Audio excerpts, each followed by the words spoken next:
Hey everyone, old school Pokemon here, back again with a podcast episode number 26, joined by my usual co-host, Catch 'em All Collectibles, Dan. And for tonight's episode, we have two special guests. We got Pallet Town Pokemon Chris and Crystal Pokemon Brennan.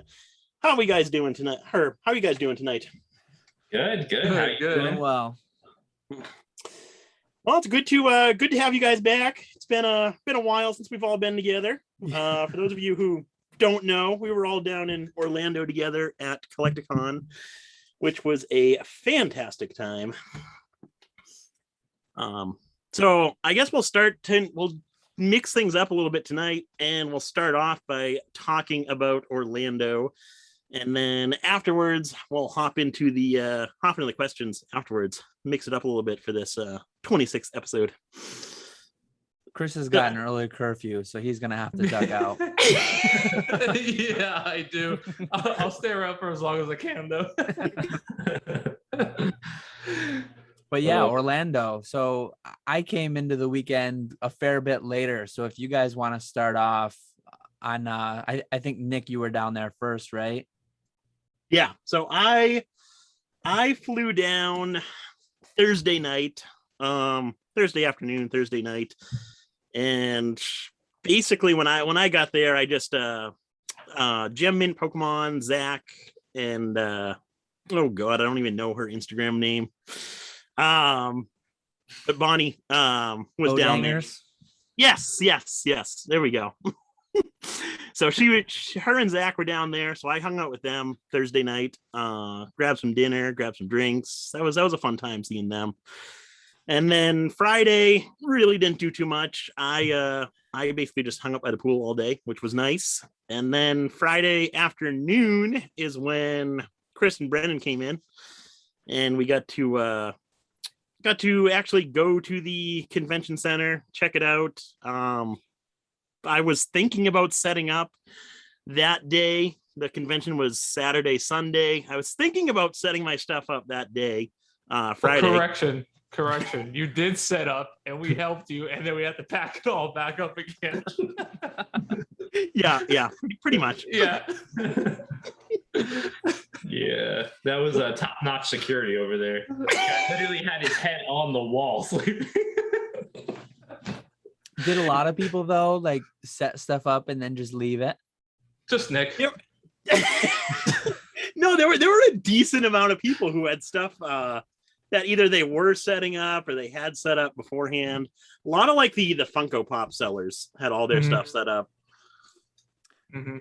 But yeah, I guess with Funko Pops, like the dollars per volume is pretty low, whereas in a small handful, you can have a lot of value in cards.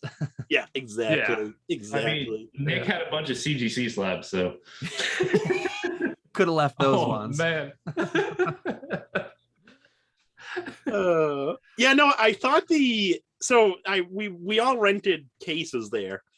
And at first I thought the case was locked, which they really didn't lock.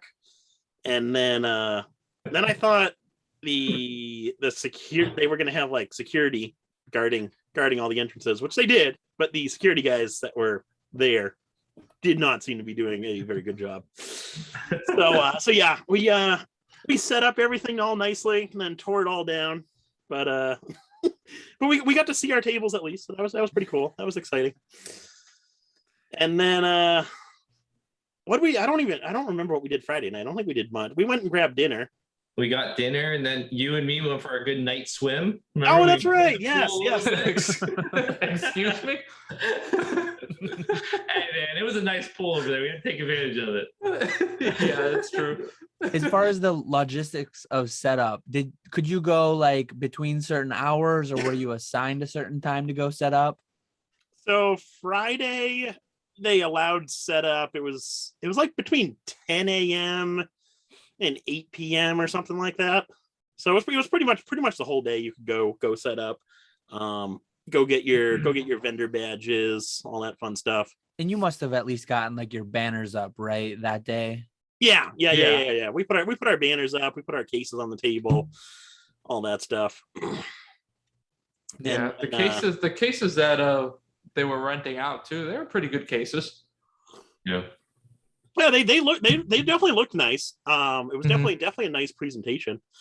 And the fact that they even offered the rental cases was so nice. Mhm. That was a huge thing that CollectCon did, and this was the first time that they actually offered the rental cases, which was really nice. That was good value too. $40, 20 for the weekend, $20 a day. It's good. Yeah, exactly. There for cases. Very good.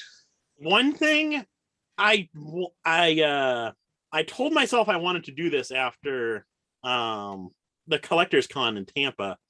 But one thing I want to bring in the future is Windex, because those cases get absolutely filthy after a day of everyone poking around and looking. Oh, I know. Yeah. They're just like, can I see this card right here?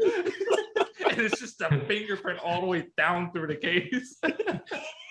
It's all these spit marks on the cases too. Oh man.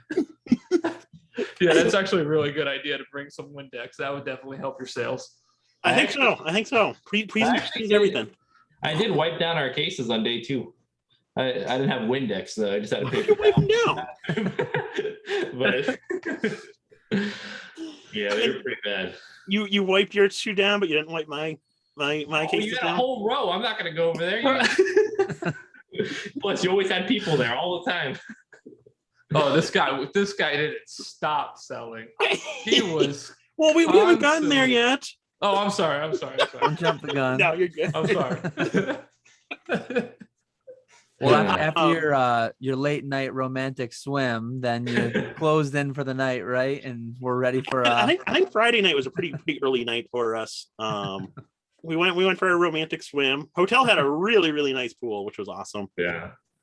We opened some celebrations that night. Oh yeah, that's true. We hung out with what's his name? Southern Florida Pokemon. Oh, with Donnie? Yeah. Oh, South Florida Pokemon. Yeah. We hung out with Donnie that night too, back at around the bar. So that was fun. Yeah, but aside from that, it was a calm night. You didn't miss too much, Dan.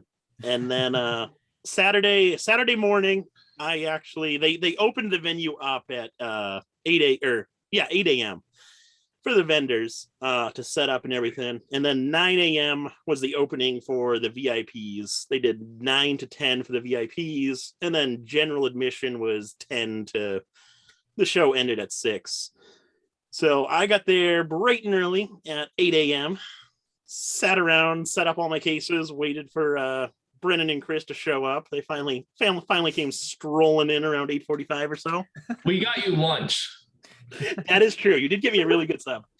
Were there many vendors like bouncing around that first hour trying to buy from like other vendors? Not the first day. Saturday, everyone was kind of setting up at their own tables. Sunday morning, though, there was actually a decent bit of vendors walking around looking to buy stuff. I actually did about, it was like $600 in sales between 8 and 9 on Sunday, just to the different vendors. Mm-hmm.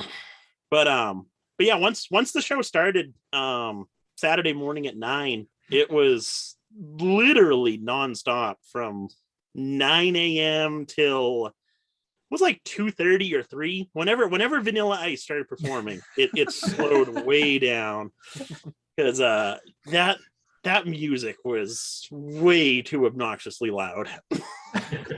I think a lot of people figured out. What was that? I missed the whole show. Yeah, you didn't miss much.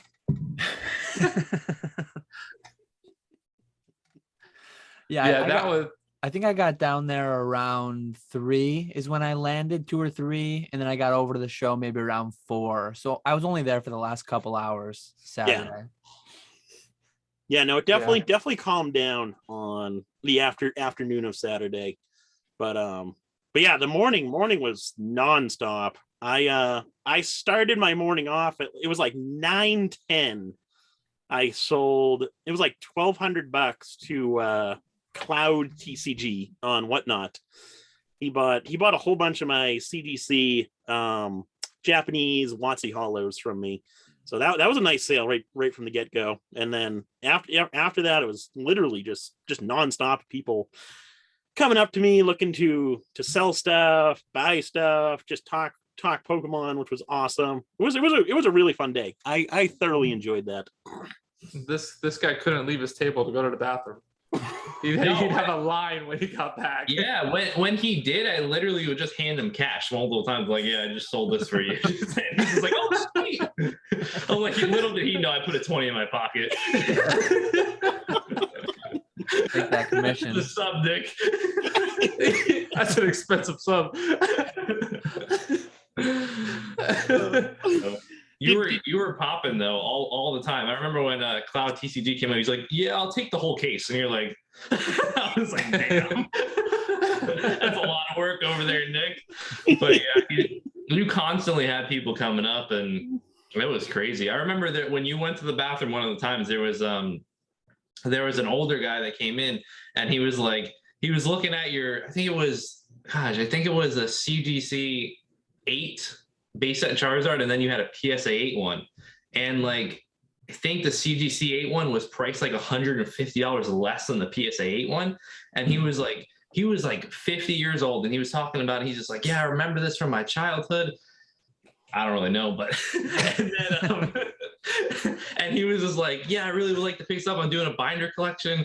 And then he's just like what, why is the price difference between the two 8s? And I'm just like, honestly, if they were my card, they would be priced a lot more similarly. But this is my friend's card. Like, if you're asking me, there's a lot better value in the CGC 8. So he's just like, yeah. He bought it right on the spot. I was like, yeah, that's a much better deal. So, and then when Nick comes back, he gave him the cash, and he's just like, "What'd you sell?" Like, Charizard. He's like, "Oh, sweet." He doesn't know what I'm talking about. But yeah, you had a price like it was like $150 difference. I think I remember that. Yeah, it was $450 for the CGC 8 and then $600 for the PSA 8. Yeah, I was like, what the heck? That's so much better value. CGC was probably the cleaner card too. Probably. Well, I had that CGC 8 listed on eBay for $499.99 for like 6 months. Yeah. And literally the booth right next to us was CGC. And they were probably wondering, why is our card priced so much less? Yeah. Did you guys have any notable sales on Saturday? Yeah. I sold a couple cards. My stuff was more, less volume and kind of like the higher valued stuff. I don't remember if it was Saturday or Sunday I sold these cards, but I had sold 2 PSA 9 base set unlimited Charizards. They both went for $1,300. I sold an 8 Lugia Aquapolis for $1,600. A 8 first edition Shining Gyarados for $1,000. A Dark Magician Girl Yu-Gi-Oh! First edition. That was for $3,800, and that one Dan actually helped me with because it was crypto. Yeah, and that I'm was too much. Sunday. I'm too much of a noob for that. So you're a pro now. I am. Thank you to you and all the hours I spent talking to you about this. But yeah, I sold that. I think I sold. I know I sold something else. I just can't remember off the top of my head right now. Crystal Lugia. Yeah, I said that for $1,600. Okay. Yeah, I know there was like another card or two or something like that. Oh, I sold a couple light fossil packs. I sold 4 heavy fossil first edition packs. 2 were to Nick, which the video is on my Instagram for anyone that wants to see. That was on Saturday night at the bar. Yeah, that was Saturday night. No, don't tell him what he pulled. Don't tell him what he pulled. We'll get to it. I'm sure. No, they can see the video on my Instagram. I'm trying to get those views, man. He was opening packs under the influence. Let's just say that. Yeah. Wasn't his first time doing that. I recall some previous Collecticon videos with alcohol in the background and with a drink in one hand, sponsored by Bud Light. Other. Yeah, these are the type of expenses that he leaves off of his previous videos for his expenses. Yeah, but all together, I mean, I think I had around like a total transaction volume of somewhere around like 11,000. For everything that was sold, the majority thanks to Nick. No, I'm just kidding.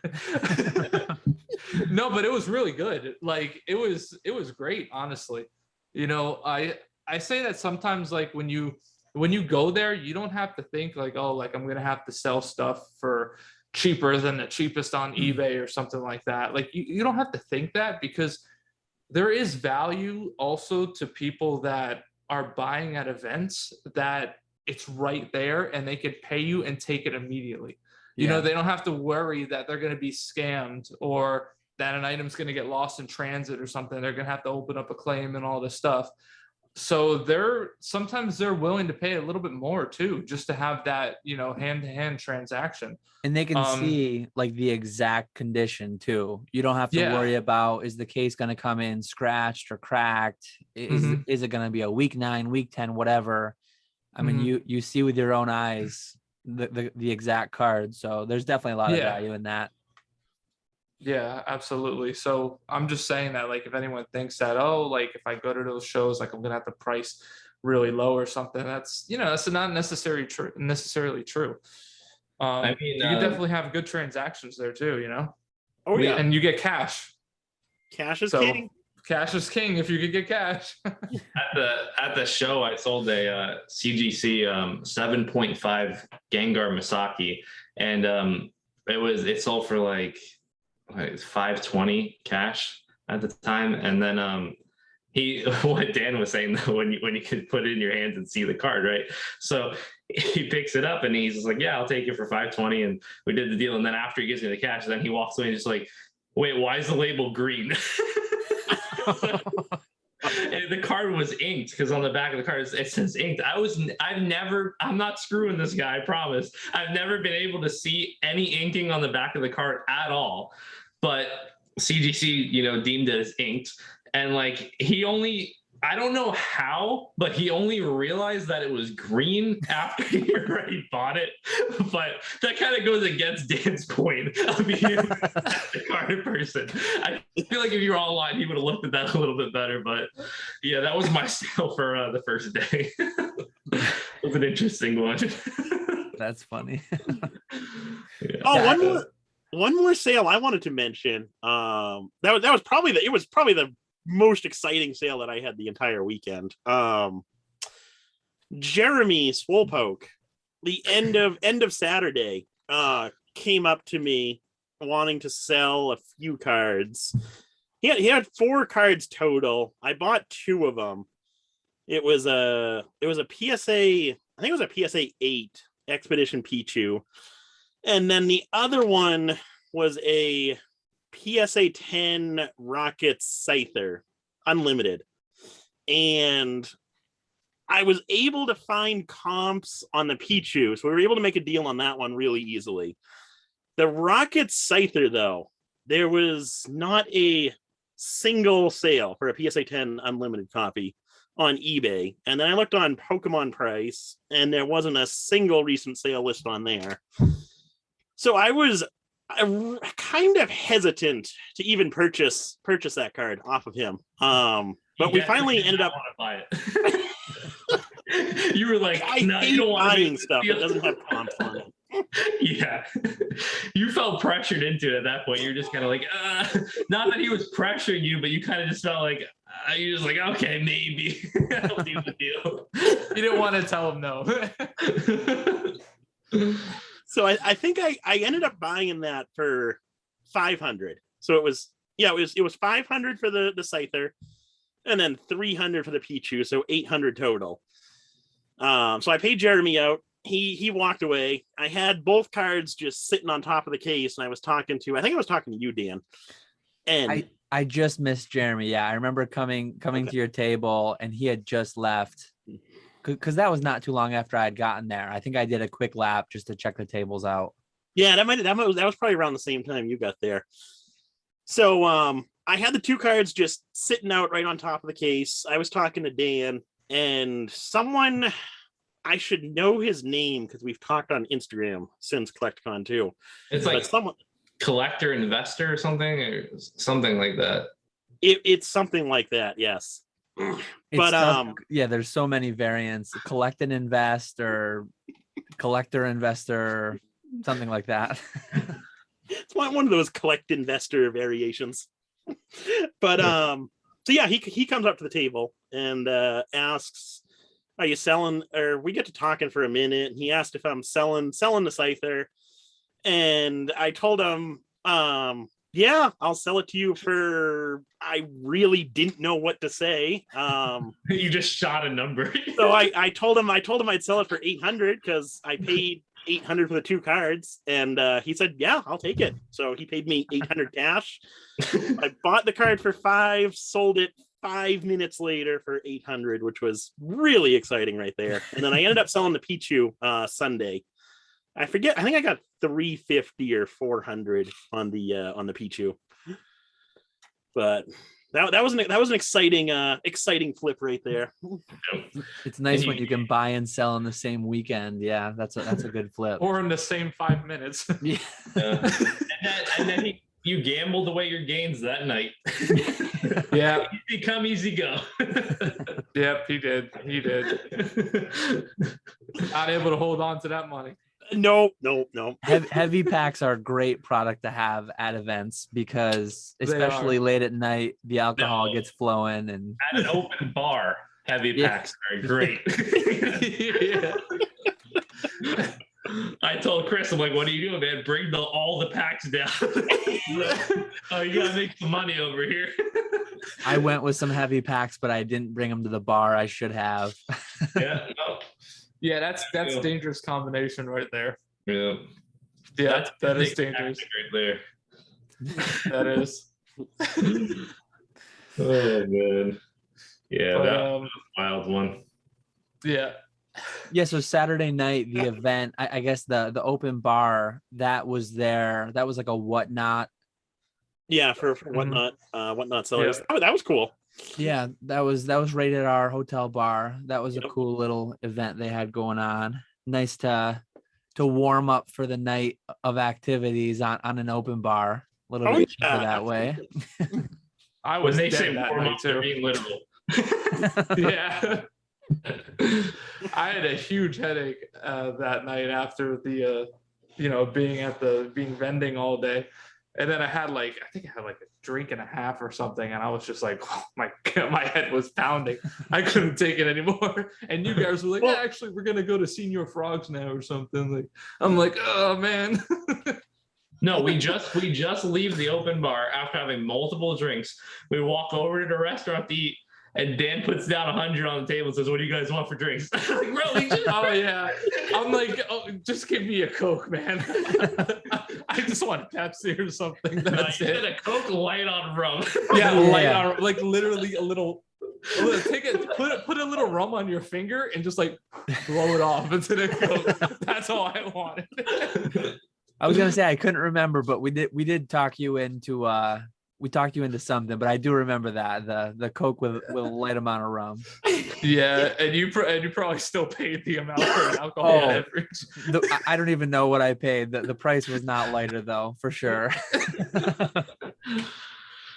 Oh man, we just walked out of that restaurant with all of our glasses. We didn't even know what we were doing. We just walked out of there, waiting for our table to be called. Are we allowed to do something? I don't know. That was a good dinner though. That was really good Italian restaurant. Yeah, it was for sure. Yeah, that waitress was crazy. She was nice though, but very involved in our meals. She was funny. What else happened that night? I think you guys turned in for the night after that, right? No, then we went back to the bar at the hotel, and then I think we were talking with Zach was there, And then we went up to the room. That's right. Yeah. Right. That is right. Yeah, we opened some packs in our room. I can't remember. Did I take those cards home or did I leave them there? Zach, I think actually, so. We left a ton of cards in the hotel room. I think Zach pulled like a Glaceon EX from Hidden Fates. There was a couple decent pulls there. Yeah. Nick was passing packs around. I opened one of the baby shinies. I don't remember. I opened Charmander. I got the shiny Charmander. Baby I got shiny that from Charmander. That's Did a you solid actually pull. did you actually remember to bring it home with you? I did. I have it here. Yeah. Yeah. Nice. I got all my cards too, but I didn't get anything great. I don't know anything about Modern. I pulled a Charizard. I'm like, oh, Charizard. And everyone's like, oh, that sucks. I'm like, okay. How does the Charizard suck? I don't know, man. Doing a whole Leonhardt reaction to pulling a Charizard, and then they tell you it sucks. Yeah, I'm like, all right. That's like $4. I don't even think it was $4. I think you're pushing it right there. Probably. I mean, PSA 10 $4 maybe. Yeah. Yeah. Yeah, and then Sunday was good too. Sunday was, I think, the day that Nick had his little hustler at his table, right? Yes, Sunday afternoon. I forgot about that kid, but I'm glad you brought him up because that was like Sunday was a fun day, but that kid was like one of the highlights for sure. He was hilarious. Yeah. Like that kid's gonna be a force to be reckoned with when he's a little older, and he's gonna be like in our positions. Like he probably already is. Like, I don't even know. He probably has like one of the top Instagram and eBay sales pages. Who even knows? Like, he might. Yes. So Nick, talk people through like what did he first come to your table with, and then what did he end the day with? So it was like Sunday afternoon. It was shortly before the show ended. I want to say it's like 5 o'clock at this point, so it's almost the end of the day. And he comes to the table with 2 Mega Venusaur EXs, which are I priced them at was it like $15 for the 2 of them, and I think I gave him 1 Hidden Fates pack for the 2 of those. And so that's what he started with. He started with those 2, which had a value of about $15. I gave him a Hidden Fates pack for those 2, and then he went from our table to someone else's table. Traded that Hidden Fates pack for I forget exactly what all these trades were, but he traded the Hidden Fates pack up to some other card, came back to my table, traded that card to me for more Hidden Fates packs, went back to the other table, and he must have done this like 10 times. It was an absurd amount of trades. I would always give him Hidden Fate packs and some Japanese packs, and then he'd always come back to me with modern cards, XY, Sun and Moon, Sword and Shield, stuff like that. You're missing out the point, though. This kid had attitude. He was ready. Every time, no matter what Nick offered him, he'd go, "You're killing me. You're killing me." Yeah. He's just like, no, I know what I have. This is worth more than that. You're not gonna play me here. And Nick's like, I don't know. I don't really want to sell that. He's like, what are you talking about? You brought it here. Of course you want to sell it. It's in your case. He pointed at Nick. He's like, you want to sell this card. Yeah. And Nick took a step back. I was scared. Yeah. I was shaking in my boots. I had to be Nick's backbone over there. I was like, Nick, do not let it go. Yeah. Nick was getting hustled. And I'm like, no, Nick, stand firm. This kid knew how to wheel and deal for sure. Oh, He yeah. definitely did. He definitely did. We gotta find that kid, man. And like, honestly, you should do a video with him and everything. Like, that would be great stuff. But by the end, so it was probably 45 minutes or so, all these trades back and forth. Mm-hmm. By the end, he came to me with a unlimited jungle heavy pack, and I gave him, I want to say I gave him 280 or 260 or something like that in trade value. But yeah, so that's what he ended up with. Yeah, because wasn't it like 15 Hidden Fates packs and then a few Japanese he ended with? No, the 15 Hidden Fates packs was like one of the last trades, and then he came back with the Jungle Pack. No, he traded me the Jungle Pack. It was for the Gold Snorlax, the Sleeping Tyranitar, and one other card too. So it was like 3 modern good hit cards. And whatever the case, like he started with $15 of value, and in like an hour or two, I mean, the kid made $100-200 an hour. Yeah, he did Yeah. really good for himself. And this kid was what, like maybe 13? He You had think? to have been, yeah, like somewhere around 12 to 14, I would say. Yeah, it was impressive, man. He was hilarious. Yeah. Just, like you're killing me. There was a couple other things that he just repeatedly say. I can't remember what they were exactly, but it was just hilarious to watch. He was like a little Gary V or something. At one point too, you guys were off by like $5 or $10, and I'm just like, okay, somebody flip a coin. Yeah. And then he won that flip too, right? So it went like $5 or $10 in his well, he favor. never showed me his phone, so I don't know if he won or if he just said he won. Yeah, he had his phone flip a coin or whatever, like Siri or whatever, I guess. And I saw it. He was honest there, but the coin flip went in his favor, and he won an extra like $5 trade or whatever. Yeah. That was funny. That was definitely a good ending to the show, though. I enjoyed that. But yeah, the box break too. Yeah, earlier Sunday, like Saturday, I went super late. The big thing Saturday was the Vanilla Ice concert, which I was fine missing. But then Sunday, like starting at noon, I was a little concerned because I had packs. I had a beta pack, and then I had 2 Metazoo packs. I had a little bit of concern that it was going to be run really poorly, but overall, like I think they did a pretty solid job with it. Like I had beta pack number 19. They didn't do the I still have this thing on my desk next to me. They didn't do the whole randomize with a bingo ball, and then like they just took the pack number from the auction, and then they randomized the packs, and I was the 19th beta pack opened. And before they opened, every influencer that they had open them, it was like Cassius Marsh, Don Diego, Gary, Jason Page, a handful of other people. They had them announce the pack number, the lot number from Heritage. So there was like no confusion as to whose pack was whose. I really like the way they did it. But yeah, they did in order. They did Beta Magic, and then first edition Pokemon, Kickstarter Metazoo, and then Yu-Gi-Oh! Legend of Blue Eyes. And there were some solid pulls. A little bit of a letdown with the beta box, the way that it was mapped out. They had opened 1 pack prior, Lord of the Pit. There was a 71% chance we were going to see a beta Black Lotus pulled.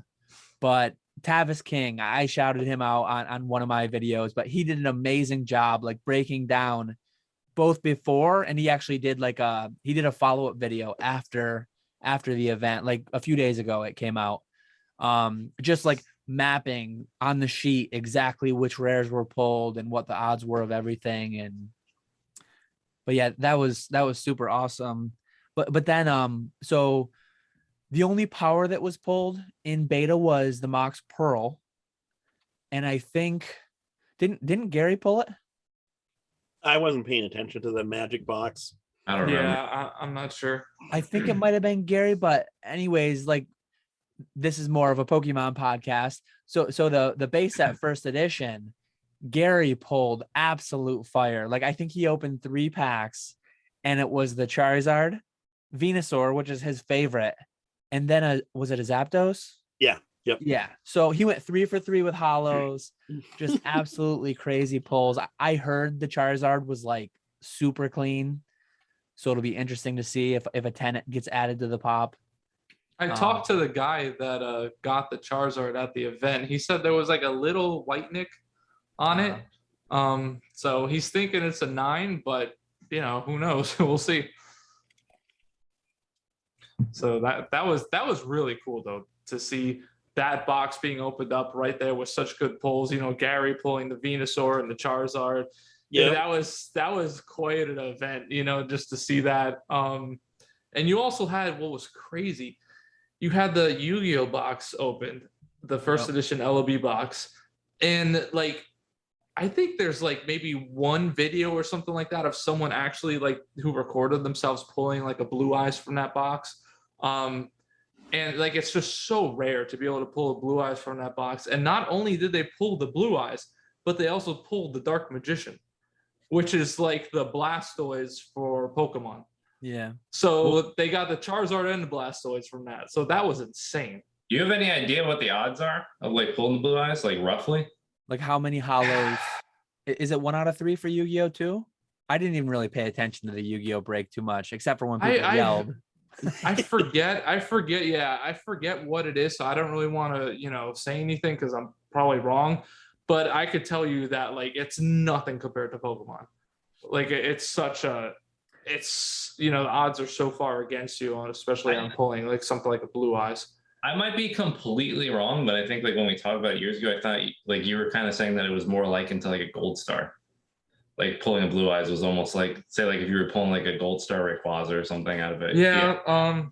It was like, it seemed like pretty difficult. Maybe not as hard as that, but something like close to that. Yeah. I mean, it's something very hard. You know, I just don't remember the stats exactly though. Like I know with beta, so the sheet is 110 cards, I believe. There's a few island rares. So like there's not 110 rares. I think there's like 106 rares or something in beta. So you're going to get 36 rares in a box. There's 106 in the set. So just by that, roughly 1 in 3 boxes would be like a Lotus. But given that a Lord of the Pit had been pulled to verify the box, that's like right below the Lotus on the sheet. So that's why the odds were technically going to be higher than it was going to be. But beta is interesting too. I forgot to ask Tavis while I talked to him, but I'm assuming the way that it's done, like beta, you will get 36 unique rares every time, except for if there's like some kind of a packaging error. Whereas with Pokemon, so there's 16 holos in base set. The Machamp comes in the starter deck, so you can't get that in the box. So in a base set first edition box, you're going to pull 12 holos. And there's 15 total in the set, but you can get duplicates. So your odds of getting a Charizard are roughly like in any given box of getting like 1 or more. It's like 70%, somewhere around there, if you do the math. So it's great that Charizard was hit. Like Charizard wasn't hit in Vegas, at least. I mean, 2 Shadowless, but no first edition. So it was cool to like have the Charizard there, but statistically speaking, it's going to happen more often than it doesn't happen. I think when Logan Paul did that whatnot break, he didn't pull a Charizard either. Yeah. So we had like 2 public breaks in a row with no base first Charizard. So we were due one. I guess we were definitely due. Yeah. Yeah. I was trying to look it up, but there's a lot of people saying different things. Yeah. You know, not surprising. So, yeah.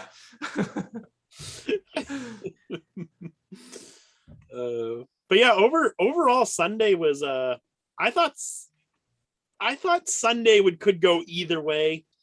I thought Sunday could be either a really slow sales day because everyone spent their money on Saturday, or Sunday could be even busier than Saturday because everyone looked around Saturday and then purchased something on Sunday. Turned out to be about the same. I think I did $1,000 less on Sunday than I did Saturday, but it was definitely good, really good both days. Yeah. I did better on Sunday than I did on Saturday because the guy on Instagram, Only Hollows, he bought my Jolteon and Vaporeon play promo, the sealed ones.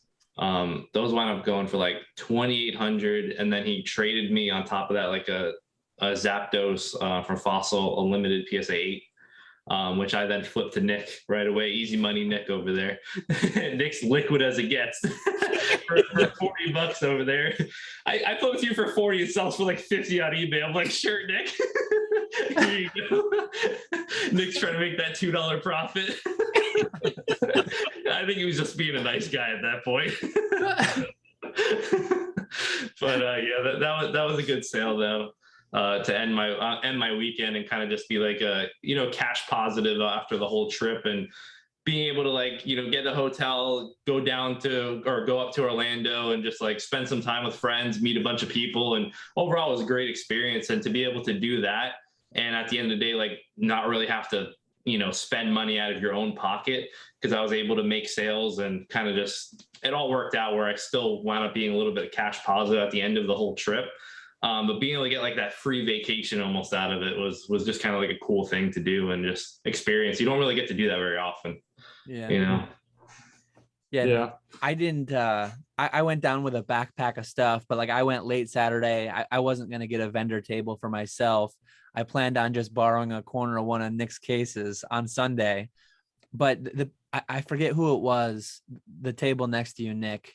It was like Aldo's or something collectibles. Yeah, he didn't end up setting up Sunday. I think he just wanted to like go out and see the show. So he had a case there, a table there. I got it. Shout out Alonzo Collectibles. There we go. Oh, That's his Alonzo. name. Yes. There it is. Yeah. Shout him out for Dan's profit. So appreciate that. Yeah, there was an empty table, empty case. I threw my backpack's worth of stuff in there. I had a few sales. I did pretty well. I had a few heavy packs. I sold shout out to Ray from the Pokenomics Patreon. He bought a Japanese starter deck off me. There was a TikToker. I forget what his handle was on TikTok, but he bought 3 heavy Team Rocket packs, and he opened one. I'm glad he actually came back, because he paid me part cash, part PayPal. And like, I didn't have great service, so I couldn't verify that it sent, but I saw on his phone that it showed sent. Well, he paid me 1,000 cash and then 500 PayPal.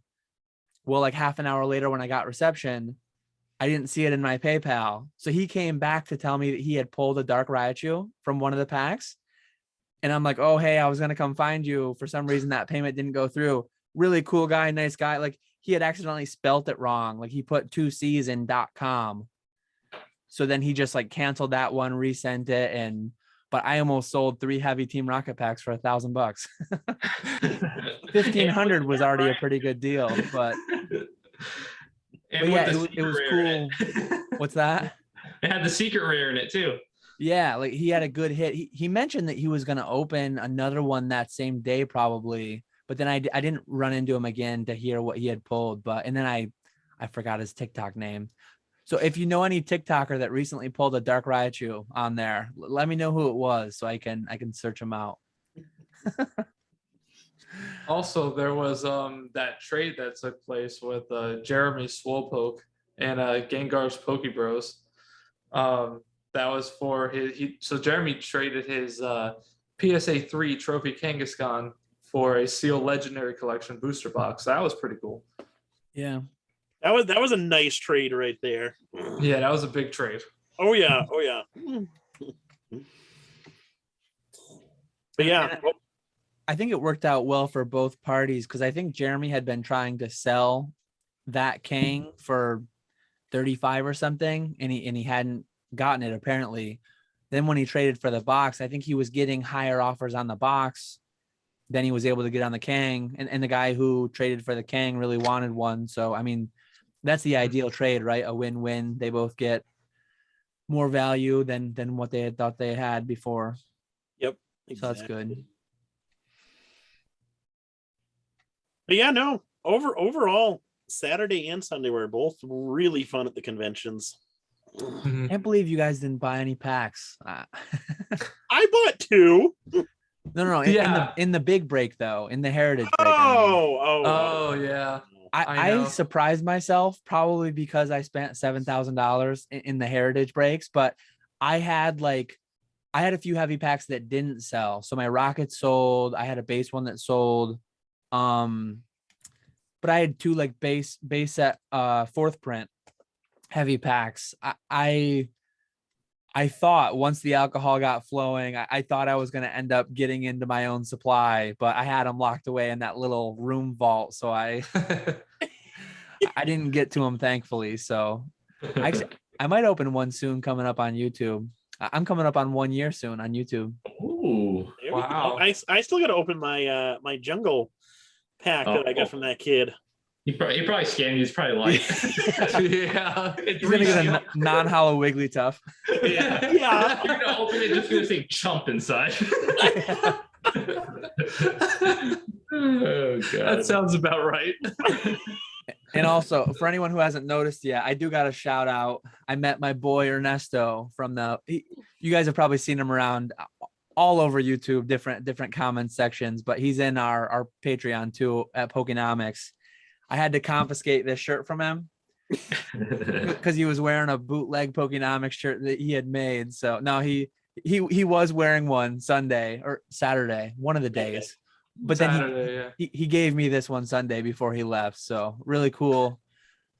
I guess that's one thing we haven't talked like directly about. I think we have a question in the later half of this, but like great part of the event is like seeing I met Chris and Brendan for the first time, seeing Nick again, but like all the new people you meet. That's one of the great parts about the hobby is like just sharing the experiences with other people, like meeting the other people who have the same passions and joy for the hobby. So oh yeah, definitely. No, that's one of my favorite parts about going down to the conventions is just meeting different people and hanging out and having a good time. That's what makes it, really worthwhile, to be honest. I mean, you could sell your items from anywhere. You could sell your items from home online and still make good money, but when you get to go and meet everyone in person and really put a face to the the Instagram handle or YouTube handle, it changes everything. You just develop those friendships over time and everything. And it's definitely an experience that if anyone watching has not, had the pleasure of doing, like do it as soon as you can. It's something you won't regret. Yep. Yeah, absolutely. Yeah, the conventions, I touched on this in my video. The conventions, it's nice for the sales, but it's definitely not the sole reason to go. I talked about this in my last video, how sales have been slow since I got back, and that is still a thing for me. I think I've done like $75 in sales today on eBay, so I am still like far in the red from going to Collect-A-Con. That was a nice thing for me. Like I do 2-day handling time on my eBay, so I didn't go down till Saturday morning, so I did shipments Friday and then I did shipments like Tuesday. I was able to just leave everything up. I made sales while I was there. I remember walking to dinner or walking back and, I sold $100 unlimited Charmander. I sold this, I sold that. And I specifically remember that one because I'm like, okay, unlimited Charmander just sold. I'm going to buy the first round of drinks with that. Yeah, that's when you slap that 100 on the table.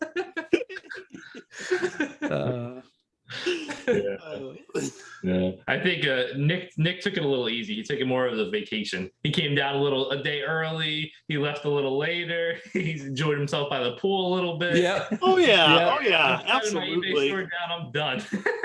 Yeah. He was able to relax. Yeah. I'm paying for it now that I'm home though, because when I was down there, I didn't check any messages, anything like that. When I got back home, it was just like, oh my god, it was so many messages to respond back to, and then Brilliant Stars coming out that same weekend. I had a ton of packs to open. Mm-hmm. It's been a rough week for me. Oh yeah, the week back, like I had a bunch of people that we had to make posts for and everything, because when we're at Collect-A-Con, we didn't have internet to be able to make the posts. So like over there, like as soon as we got back to the hotel room, there was this like posts that we had to make and everything like that, and there was no way we could get caught up until we got back. And the whole week back, between doing that and everything else that I would have to handle with the business and responding to messages, it took a long time to get, to the point where you were caught up for sure. Yeah. No, and then, we had, it was fun when we went out on Sunday night too, and we went to that, the Brazilian steakhouse. We were trying to get our value, our AP ratio on the meat. I just kept them coming. freaking Dan over there, half of his food was still swimming on the plate. I don't know what was going on. Yeah, so for anyone who's never been to a Brazilian steakhouse, but like Chris and Brennan, that was your first time, right? Yeah. It's like unlimited meat. You have like a red or a green thing you can turn over green when you want them to bring food, and they just come out with like, they've got lamb, they've got all these different cuts of beef, they've got chicken, and yeah, I love those places. They're a bit dangerous because like you just eat yourself to pain. Like being who I am, I always want to get like bang for my buck. But you're paying a fixed price and it's all you can eat. So the more you eat, the better value you're getting, right? Ooh, but yeah, I prefer my beef to be like medium rare towards rare, and I think these guys were a little squeamish over some of my cuts that I had. Your food was bleeding in your plate. That was a good dinner though. That was really good. This guy hardly even went to the salad bar because he's worried about his AP ratio. Yeah, I know. Yeah, you didn't even mention the killer salad bar that they had. Yeah, They did have a good salad bar. They always have a good salad bar because they want to get you to fill up on like the cheap stuff. They want, like, I don't want to eat the vegetables. Like, vegetables are what food eats. Like, I want to eat the stuff that eats vegetables. Yeah.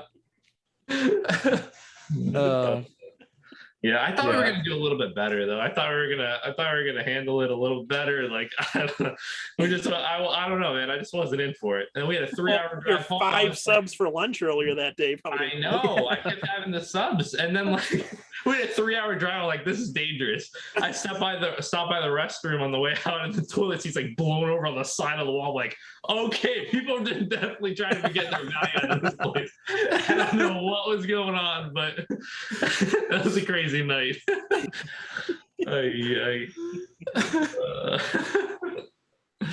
man, that was a fun experience. And then you guys, we leave because we have to drive home. You guys text us like freaking beers like 2 feet high. I was like, oh my god.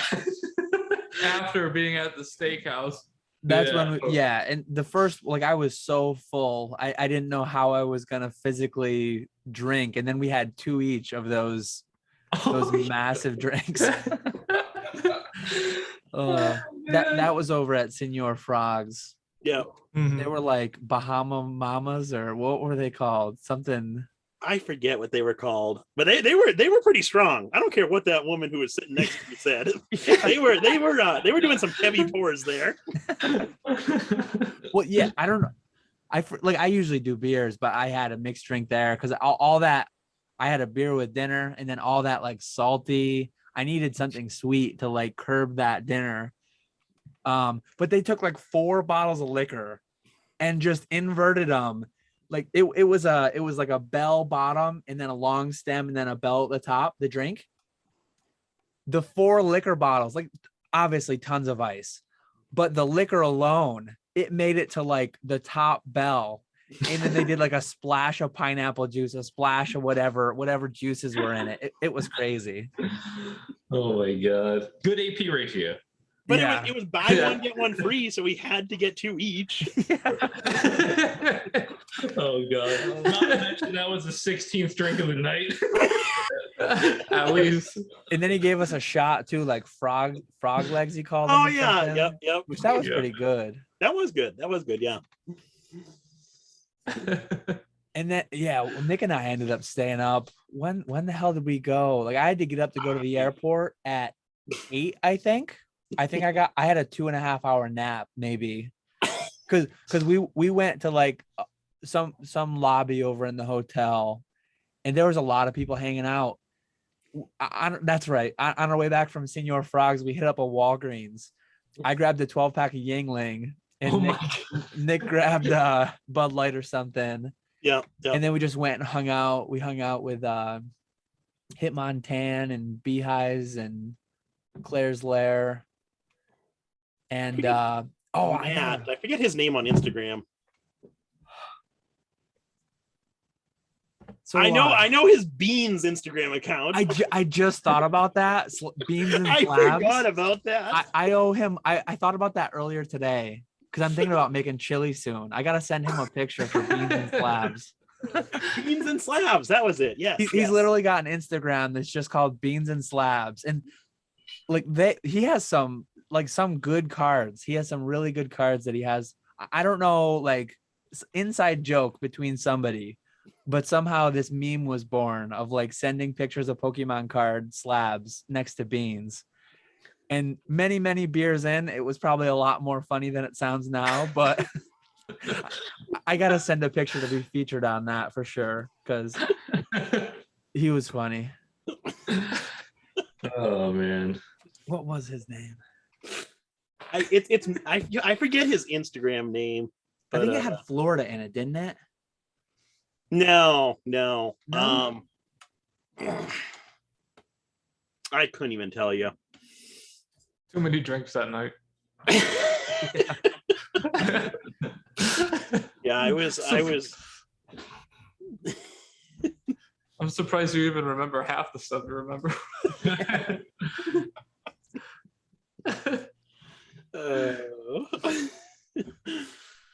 But no, it was an absolute blast. That was a fun trip for sure. Monday, waking up Monday to go home was not so fun. Yeah, I can imagine. Yeah, I was worried, like, because I slept. It was like 2.5 hours when I went, and when I set my alarm, it's like your alarm is set for 2 hours and 40 minutes from now or whatever it was, and I'm like, oh god, that's cutting it close. Like if it was any less, I would have just not gone to bed. Because at some point, it's like not even, you're going to be more tired when you wake up if it's too short. I did that in Nashville. I didn't even get a hotel. I didn't go to sleep. I just pulled an all-nighter and flew back. I can't do that. It was dangerous, but I did that in DC. Me and Zach went out to the casino. Why didn't you go with us? I forget why you didn't go with us. You guys took off for the casino at like 4 a.m. or something, I think. Yeah, it was. I think we went to the casino and then hung out that day, and then I actually drove home from DC back home that night, and that ride home was brutal. I think I had to fly out. It was the last day, right? I think I just had to fly out the next day, and I didn't really wanna do an all-nighter that night.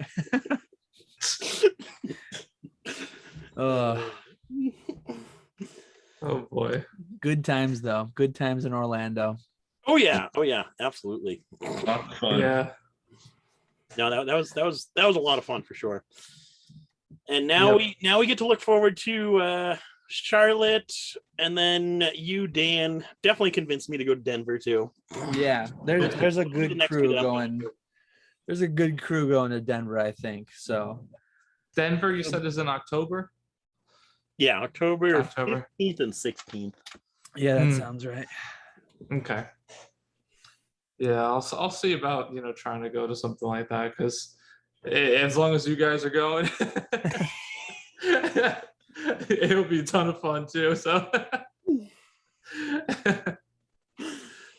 yeah, it was a good time. I'm trying to think if there was any other big notable things. I'm sure there's things we forgot to bring up because it was a good time, but you'd probably save a decent bit of money, like if we got like an Airbnb rather than like hotel rooms and stuff like that at that point. I think some people did that. I talked to so many people, I can't even remember. Like we hung out, the four of us, a lot of the time, but there's still a lot of other times where I just like took off from the table and bumped into all these different people. Some people I knew from Instagram, some people I just met for the first time, whatever. And I definitely remember there was definitely some Airbnbs that people had. That would be, it was super nice though, being right across from the convention. Yeah. Oh yeah. Nice. The Airbnb, it would be more like it would still be a lot of fun. It would be better value, I guess, but you'd lose a little bit of like the just being so close to the core group of people.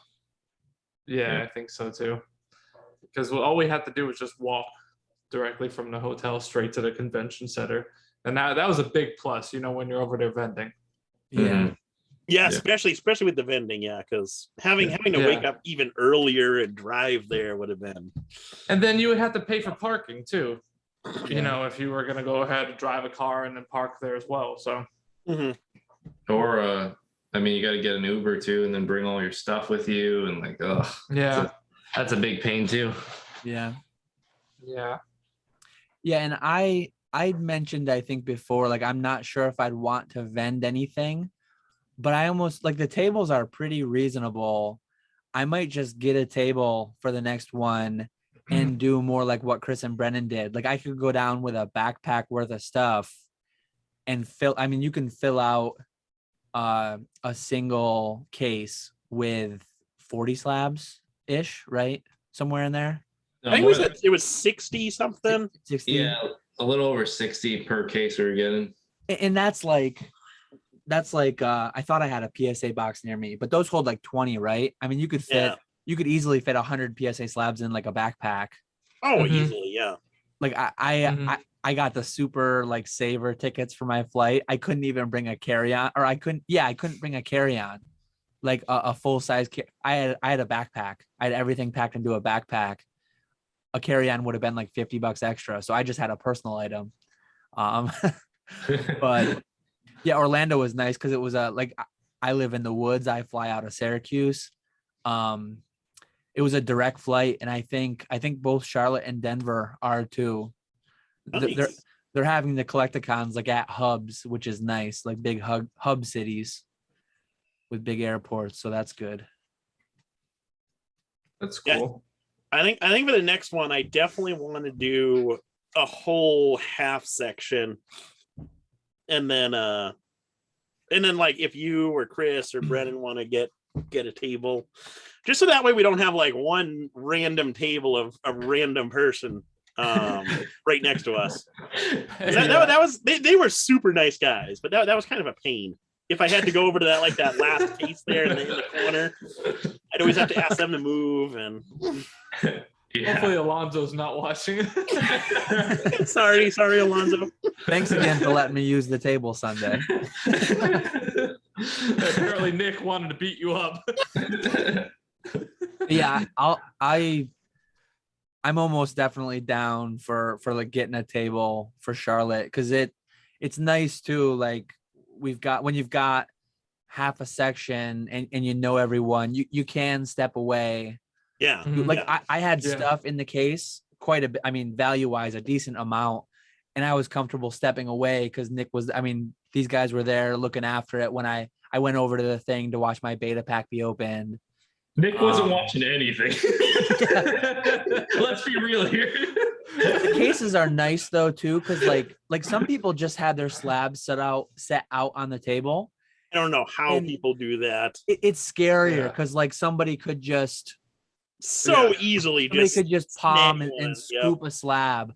But with the cases, like even though they don't really lock, even though they're kind of like, no one's gonna pick up a whole case and walk away with it, and nobody's gonna open that massive hinged lid without you noticing. So like, of course, the cases are a good bit of security as far as like making it so no one can quickly and easily walk off with a slab.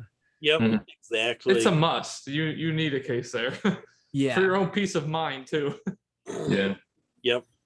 Yeah, the first Collecticon event in Frisco, they did, I want to say it was like an unlimited base box break. So it wasn't even like super exciting, but everyone went up to the stage to watch that. This was like the second, or the end of the second day. So by then everyone was kind of wrapping up. So like everyone had their eyes on the stage watching this unlimited base box break. And DFW Pokemon had one of those like these super monster boxes, the 5-row monster boxes, just completely full of Evolutions booster packs. And someone actually walked off with that whole box of packs. Crazy. Oh wow. So yeah, having stuff in cases is definitely important. Oh yeah. Yeah. Guys, I actually do have to call it. I have to go right now. As much as I'd love to still hang out with you guys, but I gotta get going. But I appreciate you guys for having me, and hopefully we could do this again soon. Yes, definitely. Thanks for coming on. Yeah, and everyone watching too. Thanks for watching Nick's and Dan's channel. Be sure to check out Pallet Town Pokemon. We'll have links below in our descriptions to his Instagram and YouTube and all that. All right, everybody. Take care. Have a good night. Have a good night. Have a good one. All right, bye. So we're about an hour in already. I don't know if you guys have any more thoughts on Collecticon, or if we should hop into the questions. We've got a lot of questions, so I'm down to hop into the Q&A. Yeah, same here. I think we covered it good. And I think we covered pretty much everything. Don't let us keep you if you've got to go. No, I'm good. But yeah, you're welcome to stay the whole time. It's probably going to be a bit though. We'll see. Yeah, I'll let you know if I need to bail out sometime, but I'm good right now. Yeah. So if you want to go ahead and get us started with the questions, Dan. Yeah, we'll hop right in. So my first question comes from Pokemartin. What is your guys' take on high-profile Poketubers never really talking about market conditions, financial aspects of Pokemon, or what their current plans are? It's cool and all to open really vintage packs and having positive vibes, but it would be nice for them to actually acknowledge what they're buying, selling, or other news in the hobby. So my take on this is I make the content that I enjoy making, and my ceiling for the content that I make and the way that I make it is very, very low. Some people might enjoy making entertainment type content only. And clearly the market definitely, there's a higher ceiling for that kind of content. So if someone wants to only make that kind of content, and it's not for me, like I don't really watch much of that content, but it's fair play in my eyes. Like I don't think, like, I mean, I don't really want to call out anyone by name, but I guess I will. Like a Leonhardt. What does he have? 1 million subscribers, right? Or somewhere around there. I think he does a little bit of content where he talks some numbers and this and that, but whether he enjoys making that content more, whether he's doing it to grow as much as possible, whatever the reason, I mean, he makes what he makes, and I watch some of it, but not very much at all, because it's just not for me. So if you want that kind of content, it's there and it's popular and it's big. And if you want this kind of content, we're here for you. So I think it's perfectly fine. Yeah, I mean, I agree on your point completely. I mean, I think that it's just different ways in the hobby. You know, like when you watch a movie, like they have comedy movies, action movies, you know, completely different romantic movies, or any way you want to spin it. Like there's so many different movies, horror movies, and back and forth. Like it's just a different flavor of the hobby, you know. And I don't think that, like, you know, if Leonhardt's pulling a first edition Charizard, like I don't think that like he really has to talk about like, okay, I paid, you know, $10,000 for this pack and this grade's a 9 and I walked away with this much positive. Like that's a completely different audience that appeals to that kind of information than what he's going for. You know, they might want to watch like, you know, Dan's channel or Jake's channel if they're interested in something like that, where some people just want to like sit back and just, you know, watch cool things be open and not really. It's kind of like you get back into like that mind of being a kid again, and you're just like watching something being open. Like, you know that it's expensive, but you're not thinking about it. Like you're just thinking about like the memories, where like bringing it back over to like, you know, Jake or Dan, where like it would kind of be like, here are the logistics of it, and this is like the AP ratio, like we were talking before, of like opening this pack and everything like that. But it goes into a different aspect like that. But I think it's good to have variety. Mm-hmm. Yeah, I was basically going to say what Brendan just said. It's nice having those YouTube channels that don't focus on like the monetary aspects, and it's just more so about the enjoyment of opening those packs or watching those packs be opened versus the monetary aspect of that stuff. And yeah, I think there's definitely plenty of room for everyone. Obviously, those more like casual pack opening channels do a lot better on YouTube than any of the like the finance or business side YouTube channels. But I got mainly because there's more kids watching YouTube than there are adults, at least for like the Pokemon stuff. There's definitely more kids than adults watching that kind of stuff. Yeah. Yeah. So next question comes from Stuart. What do you guys think of WOTC's decision to hand out holos at a rate of 1 in 3 and modify set lists by adding non-holo rares as opposed to Japan's guaranteed holo rate, both from a business perspective from them and the effect it had on the longevity of the game in the early 2000s and modern pop reports? Interesting question. So I guess just to refresh my memory, base Japanese was 50-50, right? Yeah. One in 2 packs had a holo. And then Fossil through Neo was guaranteed holo. Neo Genesis has rares. Okay. Did that have a guaranteed holo with a second non-holo rare, or? That I don't know. I thought Neo Gen was I'm not positive, but in any case, honestly, I don't really know fully. Like, one thing I'm gonna say, the M word, MetaZoo. Like, I like that MetaZoo isn't weighable. I like that theoretically forever you will be able to buy like a Kickstarter pack and have your true 1 in 3 odds of getting a full holo versus a reverse holo. But then on the same token, like, in a way, it's cool that there's a bit of a chase in the holos. So like you can crack a box, and for someone who wants to collect the art only of like a sealed pack, they can get like the cheaper sealed light pack to just get the artwork. And then at like events, if you want to sell, if you want to create content on TikTok, whatever. And if you just want to get like the bangers, you can buy heavy packs and you can do that. So say 10 years from now, you're making content on base set unlimited, base set first edition. You can know that you're going to be opening holo packs. If you want to do that with MetaZoo or whatever, 2/3 of the time, you're going to be getting a reverse holo. So I think there's pros and cons to both. Which one is like better? I don't really think I can say one or the other is better. Because like I just recently bought a Japanese Fossil box, 60 packs, all are going to be holos. In a way, it almost like, it's weird because like how many in English, there's 15 holos in that set. In Japanese, they just add the Mew, right? So it should just be 16, I think. So you're going to get like every holo 3 or 4 times in that box. Maybe it's almost too easy. Like modern Pokemon, you got to open like 5,000 packs to get a complete set. Way insane. Early WOTC, base jungle fossil, things like that, rocket even, you can open 2 boxes and have almost everything. You'll have a couple spare holos. You can trade for the ones you missed. But like Japanese might be too easy with a holo. So English is,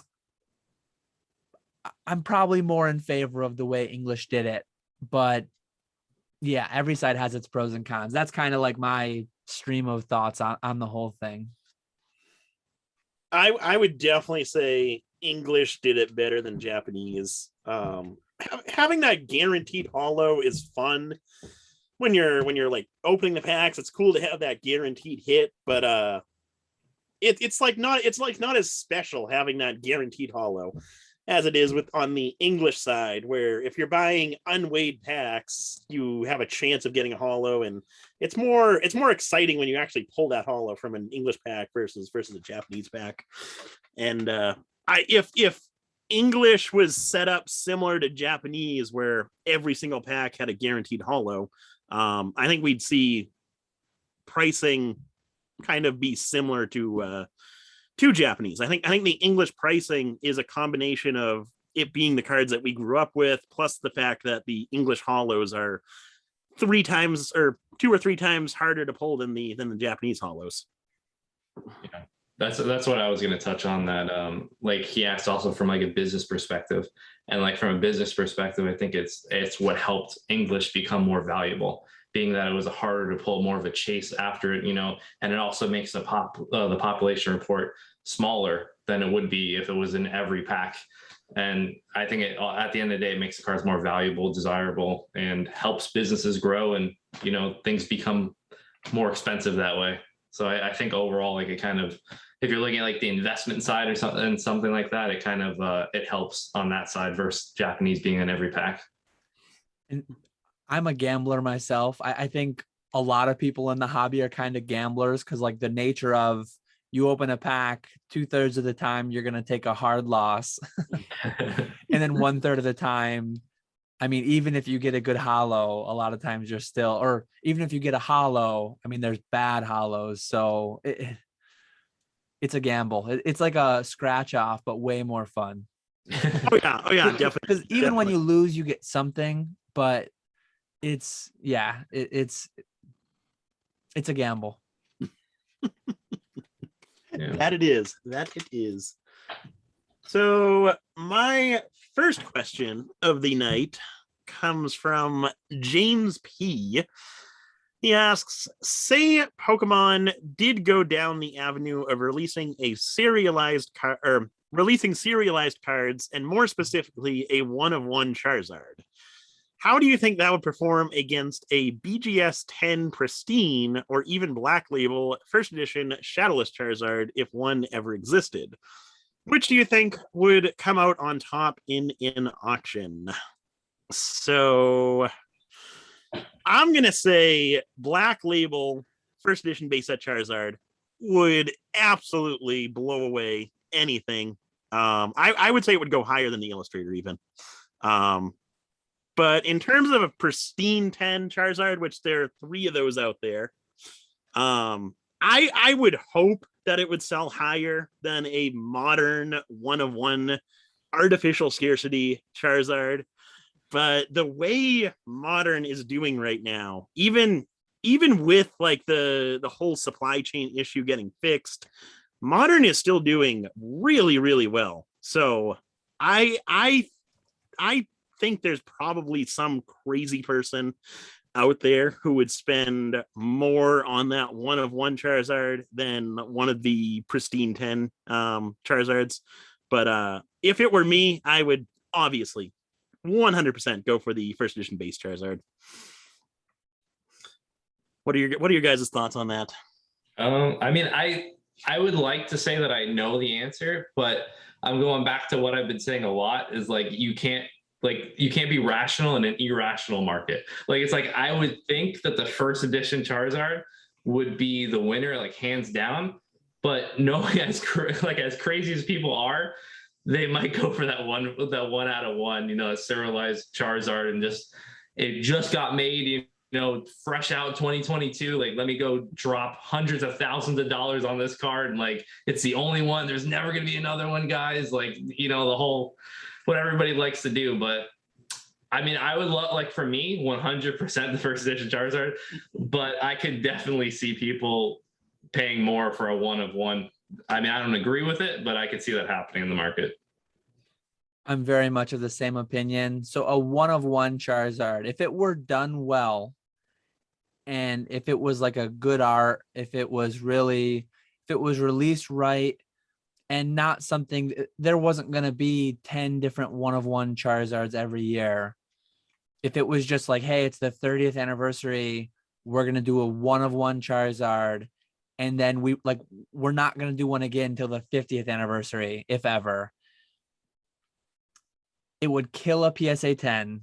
It would beat a pristine 10. And like Nick said, like, if and when a Black Label base set first edition Charizard ever comes up, Logan Paul, Gary, Aoki, whoever, like, they might put out $2 million on it or something. I have no idea. But this card could be in that same vicinity. Like, those 2 cards auctioning off in the same block would be a tight race, I think. And it's absurd, because give me that, like, give me the Black Label base first edition all day long. And I'm not a Black Label guy. I'm not a condition rarity guy either. But I'd rather have like the base set first edition. And it is weird because it's the 25-year-old card compared to brand new. It's a silly conversation to even have because I'm so far away from being a buyer on either. But like if I had to pick one, give me the Black Label. But then, I mean, say they make this thing, like say they just print it. Say they print 100 of them to make sure they get it right. And they pick like the best one, destroy the other 99, and it grades a Black Label. That's true. Black Label 1/1 Charizard against a Black Label. Then, I mean, I think there's a decent chance the 1/1 outsells it to some, because then you're opening up the realm. Like if it's advertised well through Heritage or wherever, and you really pump it to the sports guys, it's like, this is the LeBron, Jordan, Mike Trout, whatever. And there's not going to be 100 1/1s. This is the 1/1. Like with the right marketing, it could do stupid things. I would not doubt that. I would not doubt that for a second. Yeah. Be crazy. Yeah. So my next question comes from Aiden M. What are your guys' thoughts on PSA 8 WOTC first edition holos? Do you think the current range of $80 for less desirable to $200 for the more desirable is a healthy and sustainable range? Do you envision a large number of these being in the backlog? So PSA 8 WOTC first edition holos, that encompasses obviously all the WOTC sets. I guess just to kind of separate out, I like the base first ones better, and I like the late Neo ones better. I don't like Fossil, Rocket, Jungle, Gym nearly as much because those sets were printed massively more. I made a video a few weeks ago, a month or so ago. Look at like the inflection of the pop growth over time. And if you look at like base set first edition, if you look at those late Neos, or even, I mean, it's not WOTC first edition, but it's still WOTC E series. The 8s in those sets are not growing nearly as fast as the 8s in those Jungle through Gym Heroes. So that said, I prefer them a lot more to like unlimited edition PSA 8s. And if you're talking about a clean PSA 8, especially, I mean, I've opened a lot of packs myself that yielded PSA 8 on pack fresh holos. Like generally speaking, that's a pretty clean card. I like to buy them at those prices more than I like to sell them. I think they're pretty good value compared to some of the other things that I'm frequently selling in those same price ranges. Well, Dan, in the question though, he said first edition Wizard of the Coast, so we couldn't even go into Expedition.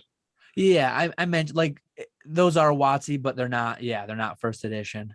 Yeah. I'm assuming that he's probably talking more about like Fossil and like Jungle and with the pricing. Yeah. And those ones I don't like as much because there's going to be a lot more. Yeah, I think there's a lot in the backlog. I'm sure you alone have tons of PSA 8 quality. I honestly don't have a lot of holos myself. No? A lot of the non-holo 9s and 10s. Yeah. I mean, because people probably had those in their binders. You know, like the 8 quality is not too hard to get. They can have some surface scratches. Don't even have to have the sleeves on. Put them in your binder. You know, from when you were a kid, pull them out. And, you know, most of the time, as long as you didn't like play with them terribly, you're going to get 7s, 8s, maybe even some 9s in there, you know? So I would say that there's definitely, those are highly populated. And I think that there's going to be a lot coming back. Yeah. Oh yeah, for sure. Yeah, no, I think those prices I think those are decent prices for what you're getting, but I can definitely see those prices decreasing a bit further. As PSA does work through their backlog, because like Brendan was saying, back just a couple years ago, you could get complete mint, near mint, first edition WOTC sets for a couple $100, and the condition of the cards was all really, really good. It was more than a couple years ago, but I bought a binder first edition Neo Destiny set, and I just recently graded the Espeon PSA 10. So those sets were definitely out there. I remember 6-7 years ago when I was cracking Jungle and Fossil boxes, first edition, for like $300 to $500. Yep. I was also buying complete near mint to mint pack fresh first edition sets of them for about $300 or $400. And I was cracking the boxes, I was buying the sets, and I was grading 9s and 10s left and right. Like a lot of 8s too, but I'm looking right now on Pokemon price, and like the pop for the 9s and the 10s is kind of hitting more of a plateau, whereas the 6s, 7s, 8s are still slightly on like the pickup. They're still like slightly increasing the rate of grading. Yeah. I feel like if you're going for like cards like that though, like, and you're trying to buy them in 8s, like you can take most of your risk just buying them raw for cheaper, because you're not hoping for too much in grading to get an 8. And I think that a lot of times, like if you buy raw cards, like, yeah, you might get your 6, you might get your 7, you might get a bad eBay seller that has a crease in it, but I think sometimes you might get a 9, and you might get more fortune on it. And like if you could save it for when PSA gets a little bit cheaper for grading, you'd probably have much better value there on your card. Probably in most cases, I would say. There's definitely some weird times though where like raw near mint is like say 80. You might be able to scoop an auction of an 8 for like $50. Like always keep an eye on auctions over buy it now. That's where a lot of the value tends to be. And like you say PSA 8 here, and I know some people are PSA only in this, but there's a lot of value. We'll actually get into it in a later question, but potentially other grading companies, 8.5. I mean, I've picked up a lot of CGC 8.5s at auction for a fair bit cheaper than their PSA 8 counterparts. Yeah. I mean, we just spoke about that earlier in the video with Nick giving such a good deal on his CGC 8. Yeah, I know which one I would have bought if I was between the two. Yeah.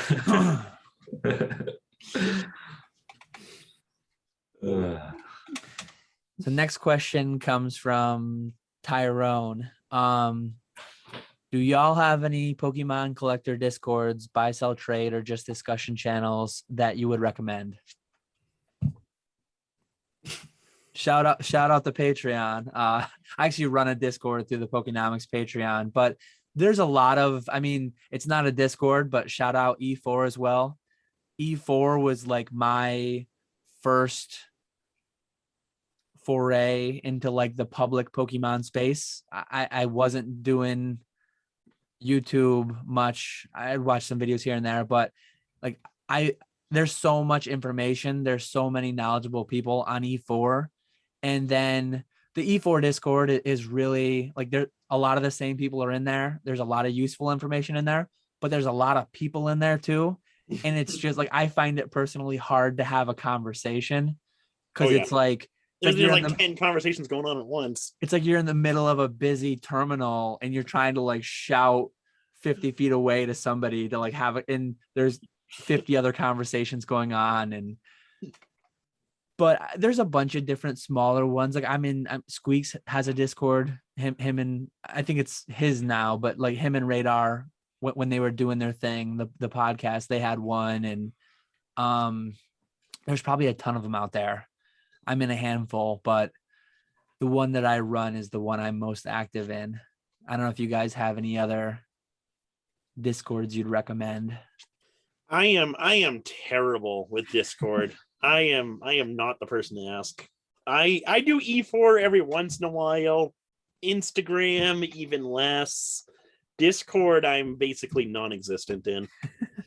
Yeah, I would say just between like, you know, like the E4 stuff, like the Discord's kind of like if you want to go on there, like you have time to waste and you want to just like chat with a bunch of people, but like just like going on E4, like looking up articles, like that's how you do like really like you're studying up, if you want to say that, and like reading through articles of just massive amounts of information that people put out, and like just the charts and just the work that people put into, like that's where you can really like study up and actually learn something. And then I like to take that, and like the people that actually make the articles, I like to then talk to them on Instagram, like through DM, and just have like a personal communication. Sometimes that helps too. Like everyone's very friendly and everyone's happy to like talk about the hobby and share what they know. And it's fun like that. It just complete circle and just goes around, and everybody learns more and just more focused on the hobby, and it's just great information all around for everybody. Yeah. So my next question comes from Matthew B. He asked, what are your thoughts on modern versus vintage prices nowadays? I am consistently surprised how modern PSA 10s can be worth the same or more than vintage PSA 10s, even after things have cooled off from 2020. Vintage isn't as scarce as we immediately think it is, but I still get surprised. So yeah, I feel the same way. I don't understand modern pricing, especially like with the newest sets that come out, how every single set that comes out is the exact same. The first few PSA 10s go for absurd amounts of money, and then immediately after that, prices just tank. So I'll never understand that. But yeah, even with like some of the older modern sets that aren't like the newest hype, even that stuff, I don't understand why a lot of that stuff is as expensive as it is. I would much rather have the WOTC stuff, the vintage stuff, because we kind of have a better idea of what's going to be in the population for that stuff. We've had 20 years of those cards being graded. I guess maybe not 20, but at least 10 years of those cards being graded. So we have a lot more in the population reports. We kind of have a better idea of how many more can get added to the population and all that stuff, where with modern, there's still so much sealed product out there, cards that are sitting in binders. So yeah, I think WOTC is the safer way to go, and that's where I would put my money. But there's a huge demand for modern. There's a lot of people getting into the hobby that just collect modern. They don't go after the WOTC stuff. But yeah, I'll never understand that myself.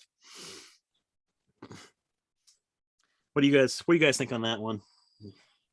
Yeah, I'm pretty similar. I don't follow modern too closely, but I know that a lot of the chase cards will go for several $100s in PSA 10, if not maybe more, like if it's a Charizard. Or I just think like you can buy base set first edition PSA 9 holos for that price. You can buy, or I mean, you could buy e-reader PSA 10s. You can buy, there's so much more value to me personally. And that all you can really do is like, you're not necessarily right or wrong. The market's not necessarily right or wrong. It just is what it is. Buy value where you see it. And if the market values something more than you do, sell it to it and buy something that brings you more value for the same price. That's so generally speaking, I'm selling modern, buying vintage. Generally speaking, I'm selling set cards, buying trophy cards, promo cards, things like that. Yeah. I mean, I agree with both of you guys on that. I mean, I don't really touch anything that's modern, like past 2012 or anything like that at that point. I really don't have a desire for any of that stuff. I remember I had somebody, I don't remember what the exact trade was, but I think I was offering a first edition PSA 9 Blaine's Charizard, and he was wanting to trade me a Vivid Voltage staff Charizard. And like that's kind of a little bit different because it has like the staff stamp and like, you know, it has like a couple special things going for it and everything like that. But I still didn't want to touch that card because I don't trust Modern, honestly. Like I don't trust the pop reports. I don't trust what's going to happen next. I don't want to have to grab the card, trade for it, and then put it on eBay and then be competing with 15 other people all at the same price on a race to the bottom. You know, I feel more comfortable like waiting and sitting on the WOTC stuff and waiting for that to sell and make my money rather than trying to like trade it for something that's 2020 that just came out that people are probably grading, you know, left and right. But it's kind of my thoughts on it. I think Modern is just more fun to open, and it's kind of weird how crazy and how fast everything gets graded too, I think. But kind of my thoughts on it. Yeah. My next question comes from Pokey Family Gaming. As a full-time seller, how do you still keep the magic and enjoyment of the hobby with the hobby being your full-time job? Do you still view Pokemon with the same enjoyment as a full-time seller? So yeah, I've been, what am I, going on 8 months now that I quit my job and went full-time. I still enjoy it a ton. I'm still really passionate about it. It's like, even before I quit my job, I had checked off most of my goals. Like I was a net buyer for the first 6 years of being in the hobby because there were so many things I still needed. And then about a year, it timed really well with the boom, because around then was when I had grown to the point where I could have quit my job and done this full time if I had wanted to. And then everything 10x'd, and I had everything that I wanted for the most part, in excess of a lot of it. So that's when I became a net seller, paid off all my debt. It timed well to where I quit my job and I do this now. It's like some people say, I think there's like two counter sayings out there. Do something you love and you'll never work a day in your life is one of them. And then there's another one that's something like, I can't even think what it is, but basically, don't try to make money doing something you love, because then it will like take the joy out of it. I haven't really experienced that one at all. I'm more the first one. I'm doing something I love. I'm my own boss. I'm loving it. I'm interacting with it in a different way. I need to think about it differently, but yeah, I just love it. Like I do need to. Years ago, I would buy a card, and I've never been one to think like I'm going to die with this and be buried with it. And I'm not that true of a collector in that sense, but I've always thought like, I want to buy with good value. I want to get the most for my dollar. And someday I'll probably ultimately sell. Now that it's my business, now that it puts food on the table to some extent, I need to think about that even a little bit more so. But to me, like, it's like a game in a way, like just trying to maximize my value, trying to follow the trends and just optimize everything. Like I'm an engineer, or I was an engineer. So just playing the optimization game is enjoyable to me. Yeah, I would say 99% of the time it is thoroughly enjoyable. I still love it. Yeah, I have noticed that I do spend less time with my own collection. I really don't look at that very often anymore, just because now my attention is focused solely on the business and making that work. Whereas before, I had a full-time job and the business was more so a hobby of mine. So I was able to kind of take more time off, I guess, and actually look at my collection and organize everything and buy new things for it and all that stuff. Where now it's I'll occasionally buy something, and then it just goes into a box, and it just like sits there now. So yeah, but yeah, overall it's still a fantastic thing. I thoroughly enjoy it, but it's definitely more so focused on the business now than my own collection. I don't, for me, I don't sell full time. It's probably about a quarter of what I do. I run my own business in a different hobby, in a different area.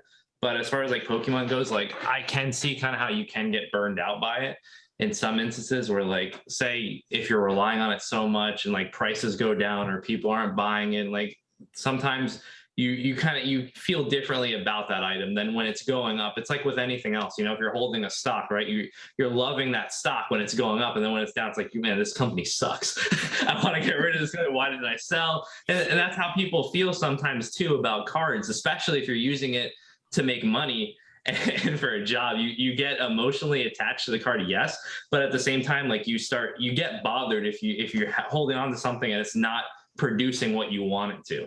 And I can kind of see on things like that where people put too much pressure into it like that. But also for me, I'm not interacting with it every day, all the time. But like I said, maybe it's like 25% of what I do. But I kind of did get old for me. Just like this, doing set cards got old for me. And that's when I kind of transitioned to like something. That's why I like trophy cards and prize cards now, because like I wanted something that like I don't constantly get through my hands every day, or stuff that I'm not constantly seeing, or people are offering me for sale, and just things that, those cards are easier though because they're liquid. They're nice to sell as a business and to keep the inventory flowing and everything like that. Like people are always buying that stuff. But as far as like how it affects you as like a collector and a collection, it made me kind of that stuff became a little bit stale. And it got a little bit tiring for me, and I kind of went through like a different avenue, but it's still in the same hobby, and you still like the hobby so much, but you just find a different avenue to kind of like focus your goals to. And then that's how you keep everything fresh and new. At least that's how I do it for myself.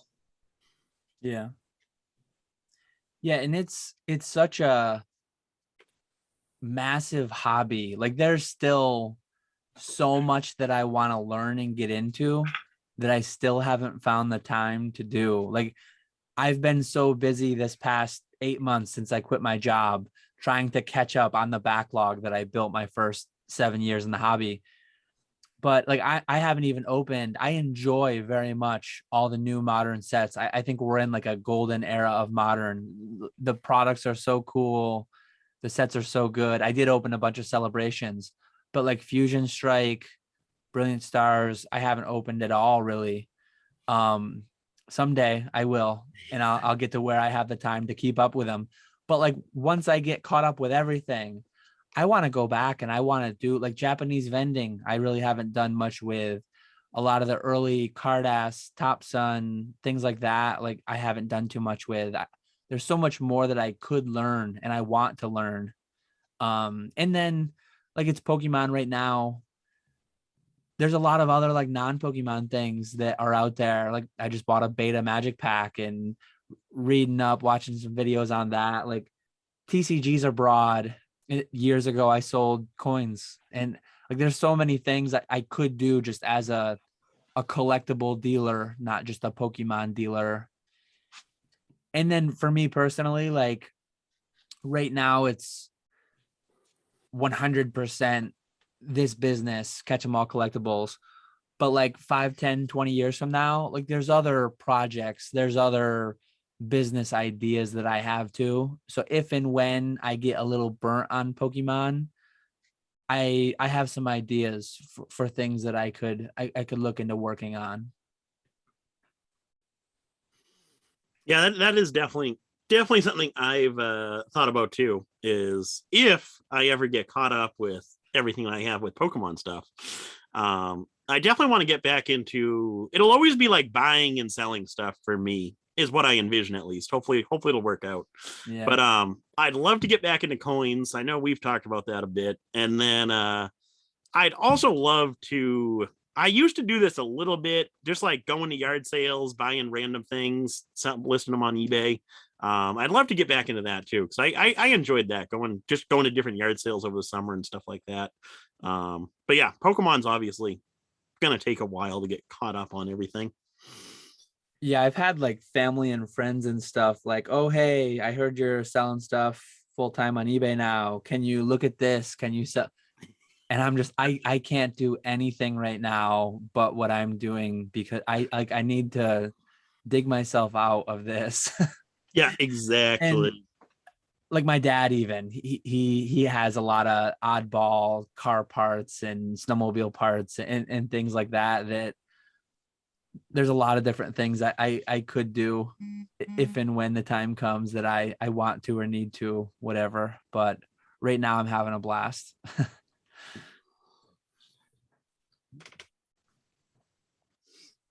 Another one. Yeah. So next question comes from your average player. Could you guys discuss the differences in your business methods?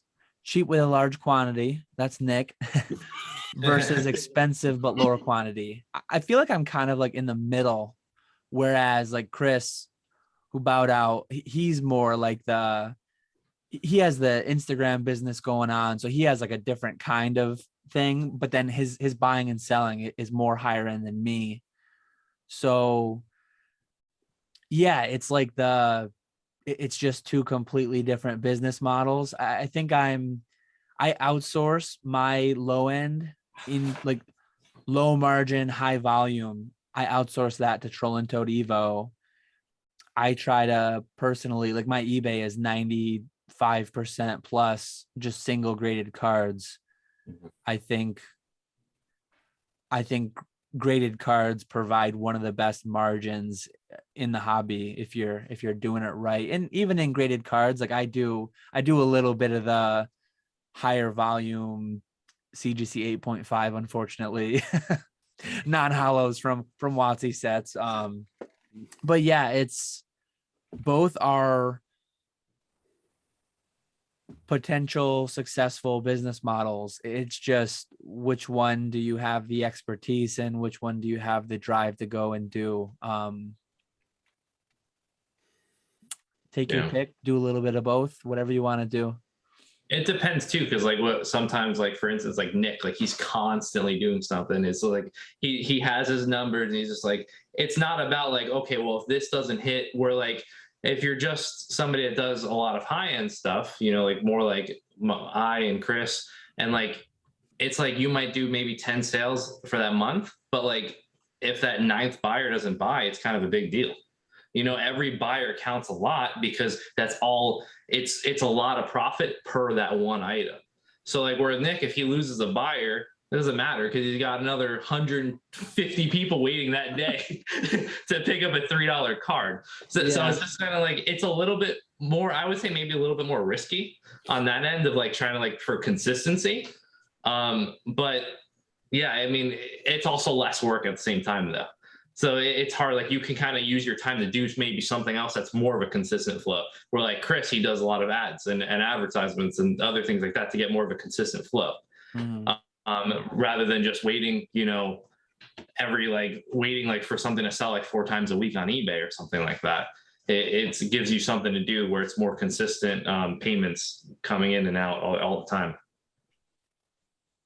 Yeah, that's a good point, and that's something that I've started to miss, is having like there's so many opportunities within Pokemon.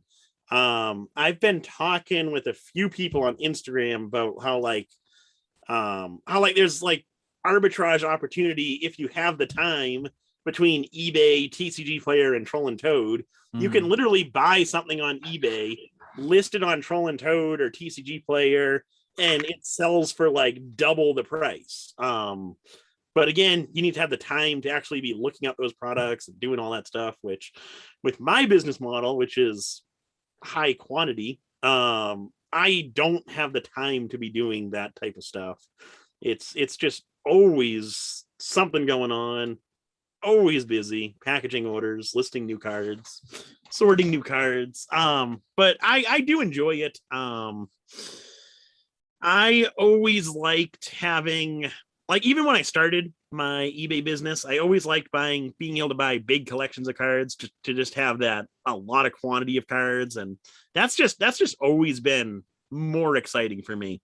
I would so much rather, like with that pin purchase that I got off of Rusty, it was 9 absolutely gigantic boxes of pins, and I was like a little kid on Christmas going through all those boxes. I thoroughly enjoyed that whole process. We had that, Nick. We had that conversation when we were in Orlando, and I was asking you about that because I was saying that, like, don't you ever get like tired of like being constantly bombarded? Like, how much do you value your time? And he was just like, no, I love it. Like, I love buying those collections and, you know, spending a big amount of money like on a collection and looking through the collection. Because I was just like, I love, you know, going to get that card that's raw, that's expensive. You'll say he likes to put $10,000 on a huge collection. I like to put $10,000 on a single card, getting that card and grading that card, and then making my money on that card. Where he finds it much more fun to get that collection, look through it all, piece it all out. For me, that just sounds like a ton of work.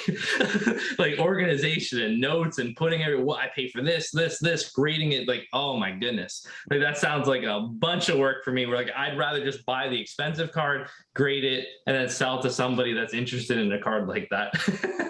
But it's just two different aspects.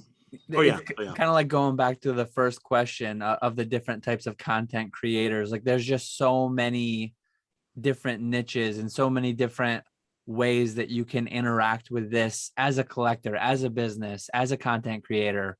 It's a massive, massive hobby. And it's awesome. It's great. Speaking quickly on that arbitrage thing you were talking about, you guys used to watch that Collect and Spec podcast or no? With Jake, yeah, Chris, Wolf of Tin Street, and then Zakiel, Rainy Day. Chris, Wolf of Tin Street, he mentioned before, and someday down the line, I want to like learn how to code and program whatever, learn that type of stuff a bit more. He mentioned that he has some like automated system that will look at all the different buy lists and the sale prices. And I think he like automated, he like gives it a budget. He gives it some money and it will like buy a bunch of cards. And then later that week, once they come in, he'll buy list them out to another site. Like that's really cool to know how to have that, like the tech savvy side of it, to automate it more so you're not manually searching between the different sites. And yeah but yeah, you made me think of that. There's definitely some opportunity there.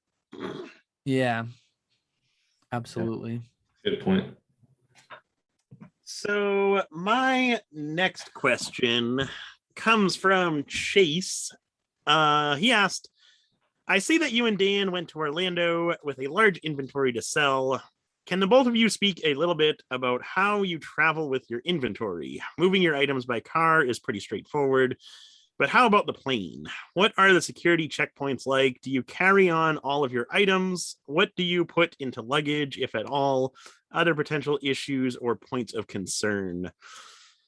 So this is something that is always concerning to me whenever I travel. With cards, I'm always concerned that the airports or the airline's gonna lose my bag. But how I did it for Collecticon was I got one of those. I forget what they're called. They're like it's like the I think it's Zion like carry-on case for graded cards.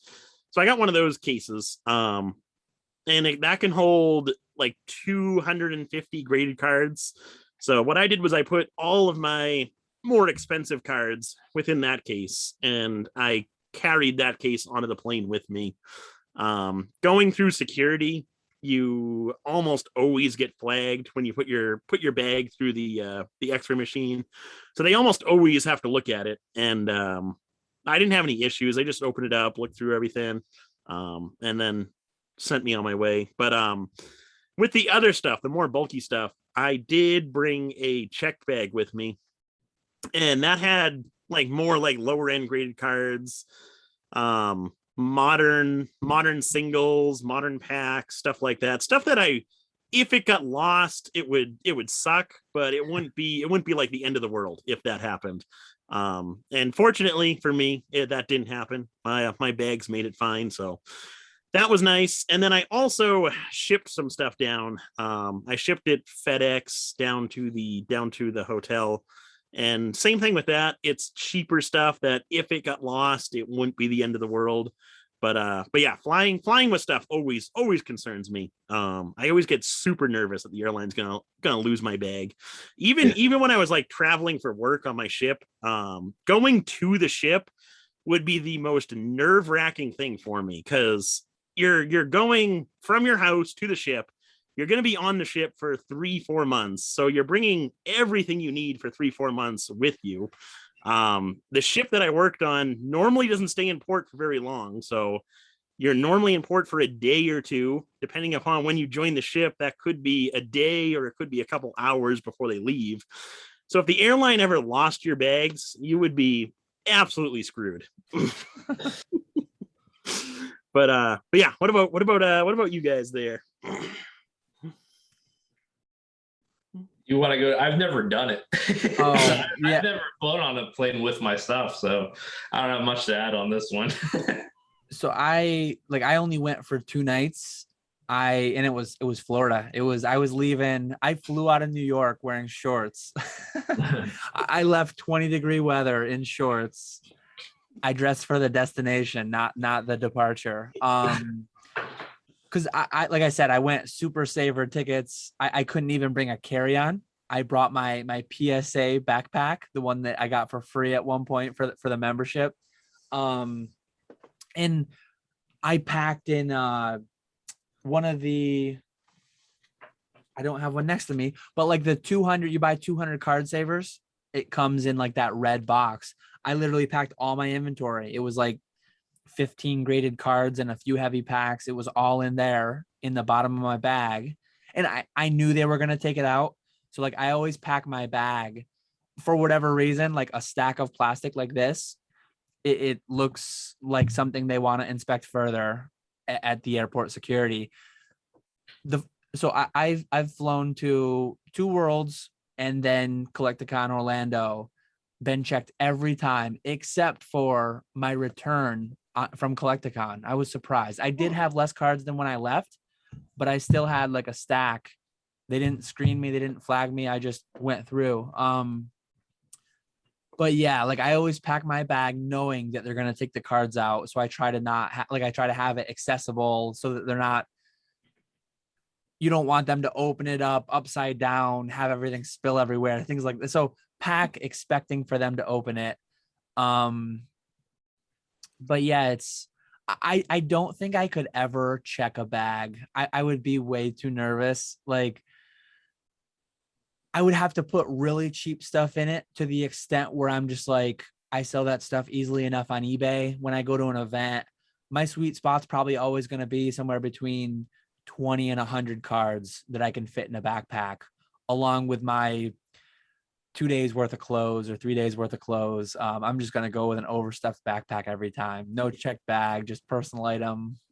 That's the way I'm always going to do it. Because if I don't physically have my hands on it, it's just I'm too nervous about it.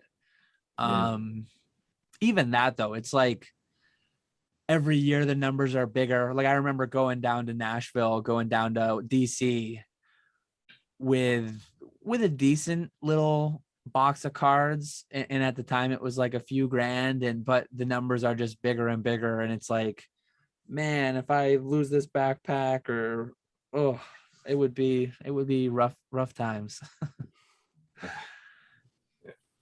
One thing I will add real quick is if you do plan on flying with a carry-on bag, I would highly recommend not being cheap like Dan over there and paying the extra. For me, it was like an extra $10 for early boarding. And I did that not so I can get on the plane early, because I don't understand why people do that. But so you don't get gate checked. Yes, exactly. So you have a guaranteed slot in the overhead bin. That's another pro tip I would add.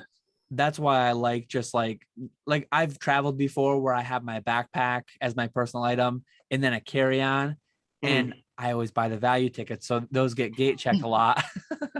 But I guess like if I scale enough to where I want to bring 200-300 cards, I would just probably not 300, but I could probably put 200 cards in a backpack, maybe 100-150, and then I would just put all my clothes in the bag that's going to get gate checked. Yeah, yep, exactly.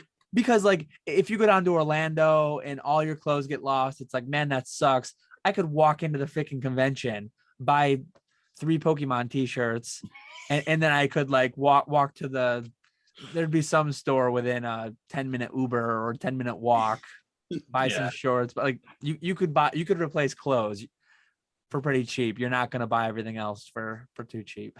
Yeah, that's definitely the way to do it though. Check your clothes. Yeah, I was gonna say, like, when we were just traveling, because we drove to Orlando, but just traveling back and forth from the convention center, like we had backpacks and we have these Pelican cases that are, I don't know, maybe like 14 inches by maybe 12 inches, and they just fit in the backpack, but you could put about maybe 80 slabs in the Pelican case.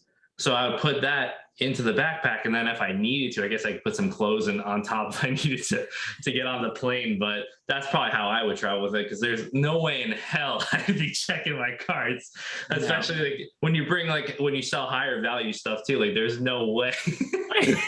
I think I saw a story on Instagram recently after Collecticon. I forgot about that. I just thought about it now, but somebody supposedly, allegedly, they had cards stolen from a checked bag.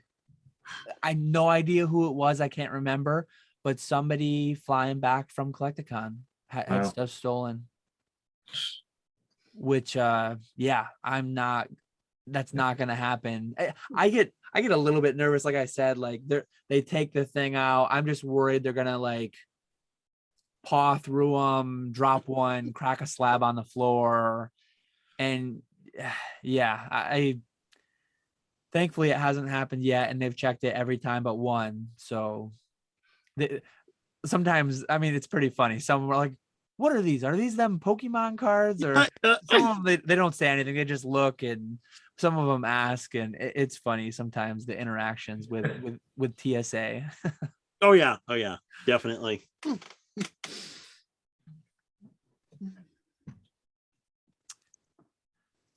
So my next question comes from Josh, the Green Shiz. How was it meeting fans of your channels in person? Nick, I know, has had the experience, but I am sure things have changed in the last year, even for Nick. So yeah, it's interesting. Like there's a lot of people that I knew were going, that I've talked to on Instagram, that I follow and watch on YouTube, like Chris and Brennan. I'd never met them in person, but I've interacted a bunch. Meeting people like that is a distinctly different thing, because I know what they look like. I know what they sound like. So I see them coming and have an interaction, meeting them in that way.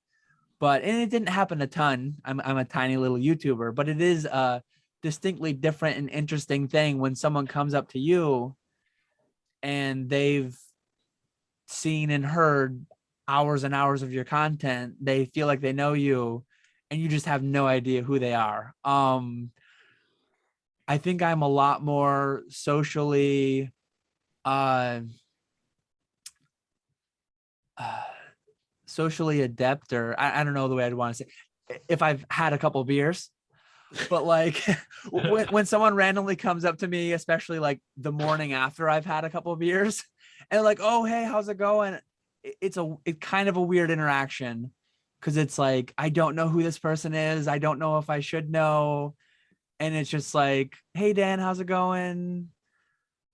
It's like, "Oh, hey, you know me from YouTube or Instagram?" Or, "Oh, yeah. Do you comment at all? Like, would I know your name maybe?" "Oh, no, not really." Like I love that people like, "Hey, I love the content. I watch the content," but it's definitely like, and I'm not like anybody that's watching this at this point. Like if you said hi to me there, it wasn't like, I'm glad that people do it, and it's cool to meet people, but it is like, it's a weird, interesting thing, kind of like I couldn't imagine being a famous person who like deals with that every single day wherever they go. It's definitely a weird thing in a lot of ways. Because you just gotta get used to it. Yeah, and I don't think Nick or I are ever headed for 1 million subscribers or anything like that, but it's cool though. Like, I mean, I bumped into some people that I'm pretty bad with names and faces until I meet them a couple times, but I mean, hopefully I'll see some of the people again in Charlotte and they'll bump into me and they'll say hi. And, oh yeah, I remember you. You'll get to know more people every event. And even if it's somebody that just comes to one event, like I really do appreciate when people, even if it's like in person, it's cool. But like if people email me, if people message me on Instagram, they say, hey, that video you made was really cool. And I had some of that at the event. They're like, oh yeah, you made that video on this or that. And really like got me to think about things in a different way. Like I really appreciate when people like say they appreciate what I'm doing. It's a nice feeling to get like positive feedback on that kind of stuff. So yeah, I don't mean to like, I feel like I kind of talked about the awkward side of it to maybe too much. And I don't want people to take it like, oh, don't say hi to Dan if you ever see him. Now nobody's going to come up and say hi to you. You remember though, Nick, like super weird thing because I was completely caught off guard. Like I expected it to some extent at Orlando, but I was walking around a park. Oh, I remember you last summer. I literally had 500 subscribers or maybe not even. And I was walking around a local state park, like around walking a loop around the lake with my wife. And this guy, what was his name? Mark, maybe. I don't know if he still watches, but somebody noticed me in public, like an hour from where I live. And he's like, oh, hey, you're Catch 'em All Gaming? And I'm like, yeah, Catch 'em All Collectibles. And like he followed my YouTube and we talked about like he had a PWCC vault and all his cards and this and that. And I was so caught off guard because that was truly out in the wild. And I'm like way too small of a YouTuber to be noticed. But at cons, it's expected because like a lot of people in the hobby watch YouTube and went to the con. But that one really caught me off guard. But in a way, I guess it kind of like prepared me for it, right? Because I had that one first interaction. Yeah.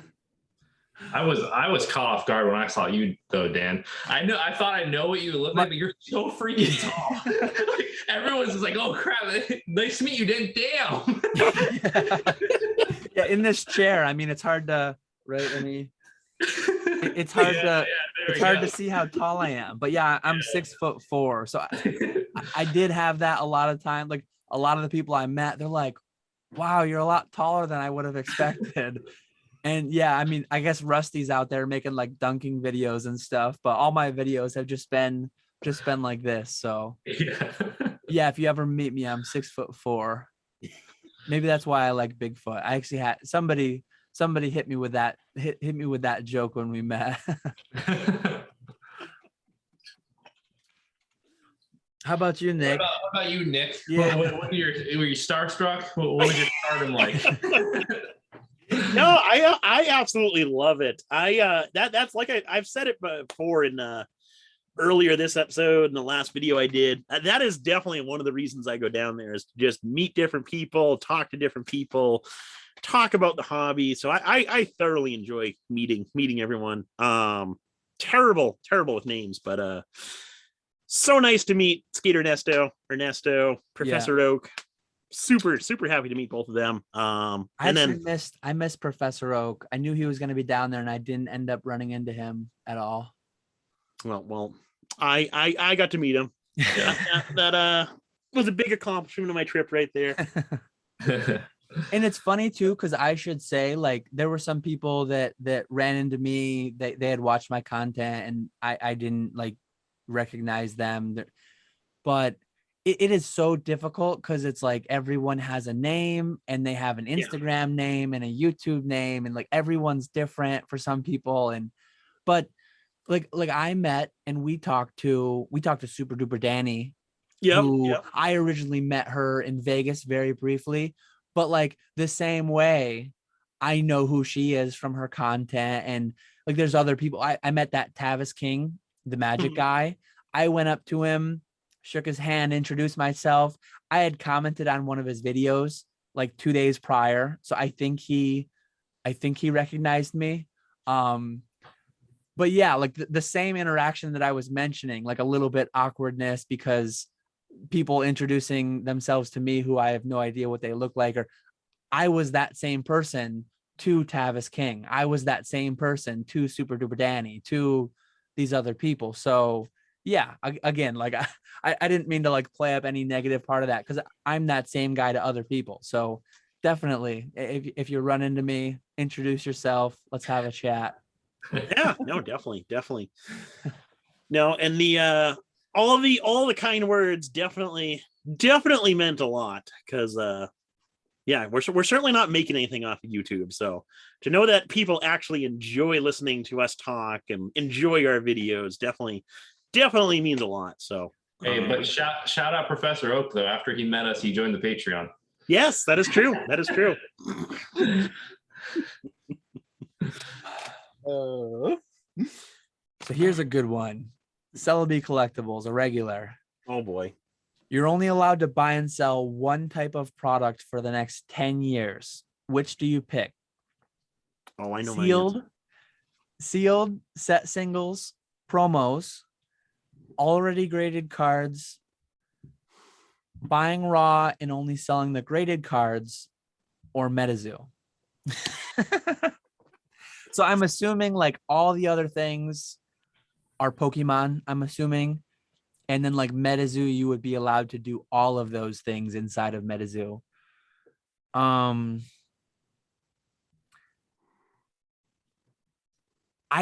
saw this question, I mean, as I put it onto our sheet here, and I gave it some thought and I couldn't come up with an answer. So like, I'm just going to go process of elimination. Sealed is too boring. Like I like opening stuff. Set singles is pretty broad, but I'm assuming since there's another one that's like grading the raw cards and selling graded only, I'm assuming you couldn't grade them. So it would be like raw set singles only. So I'm not a huge fan of that. Promos is pretty big. You hit a lot of the Japanese stuff. You hit quite a few different things, but already graded cards was like my wheelhouse last year. I was buying those golden and heritage lots and then just flipping them. Already graded cards, like there's a lot of them graded out there. So you can be buying set cards, you can be buying trophies, promos, and that one's high up there. Buying collections and then only being able to sell them graded, that one's up there. MetaZoo though too. I don't know. Oh god. You got everything with MetaZoo. Can we mute him? I love Pokemon too. Like I do enjoy MetaZoo a lot. I see it picking up my interaction with it as I go, but I couldn't completely get rid of Pokemon for 10 years. No way. So I'm probably going to go with just already graded cards. I would probably just continue to buy like large graded collections and then flipping them. The option there would also be maybe cheating a little bit, but buying graded cards and then like upgrading them. Maybe that's cheating answering that way, but like making the transitions from PSA 6s to CGC 8s with the Masaki marks or whatever, or PSA 9s to PSA 10s, CGC 9s to PSA 10s. That would be my answer. So graded cards and then doing a little bit like changing the grading company to optimize. Yeah. I mean, I like his option over here of buying the raw cards and grading them. I mean, that's typically what I've been doing anyway, so I keep doing that for the next 10 years. Yeah. I think that's an easy one. I always like the option of just being able to get something of value and getting it in good condition. Obviously, you get burned sometimes, but sometimes you do get that card that's raw and clean and it does grade that 10. And then like, that's like winning the lottery right there in itself. Like you just get like the hype of, I get way more of an excitement from that than like opening a pack or anything like that. Like that's like my gambler quality in the hobbies. It's like buying that raw card and seeing how it does at the grading company and how well you do on it then when you can sell it. Yeah. That would probably be a close second for me. How about you, Nick? I would have to go with the set singles for sure. That's main. That's always been my wheelhouse. I enjoy that. So I would continue doing that. Can't take away the man's 99-cent singles on eBay. Oh man. 5-cent singles on TCG Player. I love it. I love it. Oh man. But no, that was a fun question right there. Yeah. Celebi, you always got some good questions for sure. So my next question, let me just write this down real quick. Comes from SDC.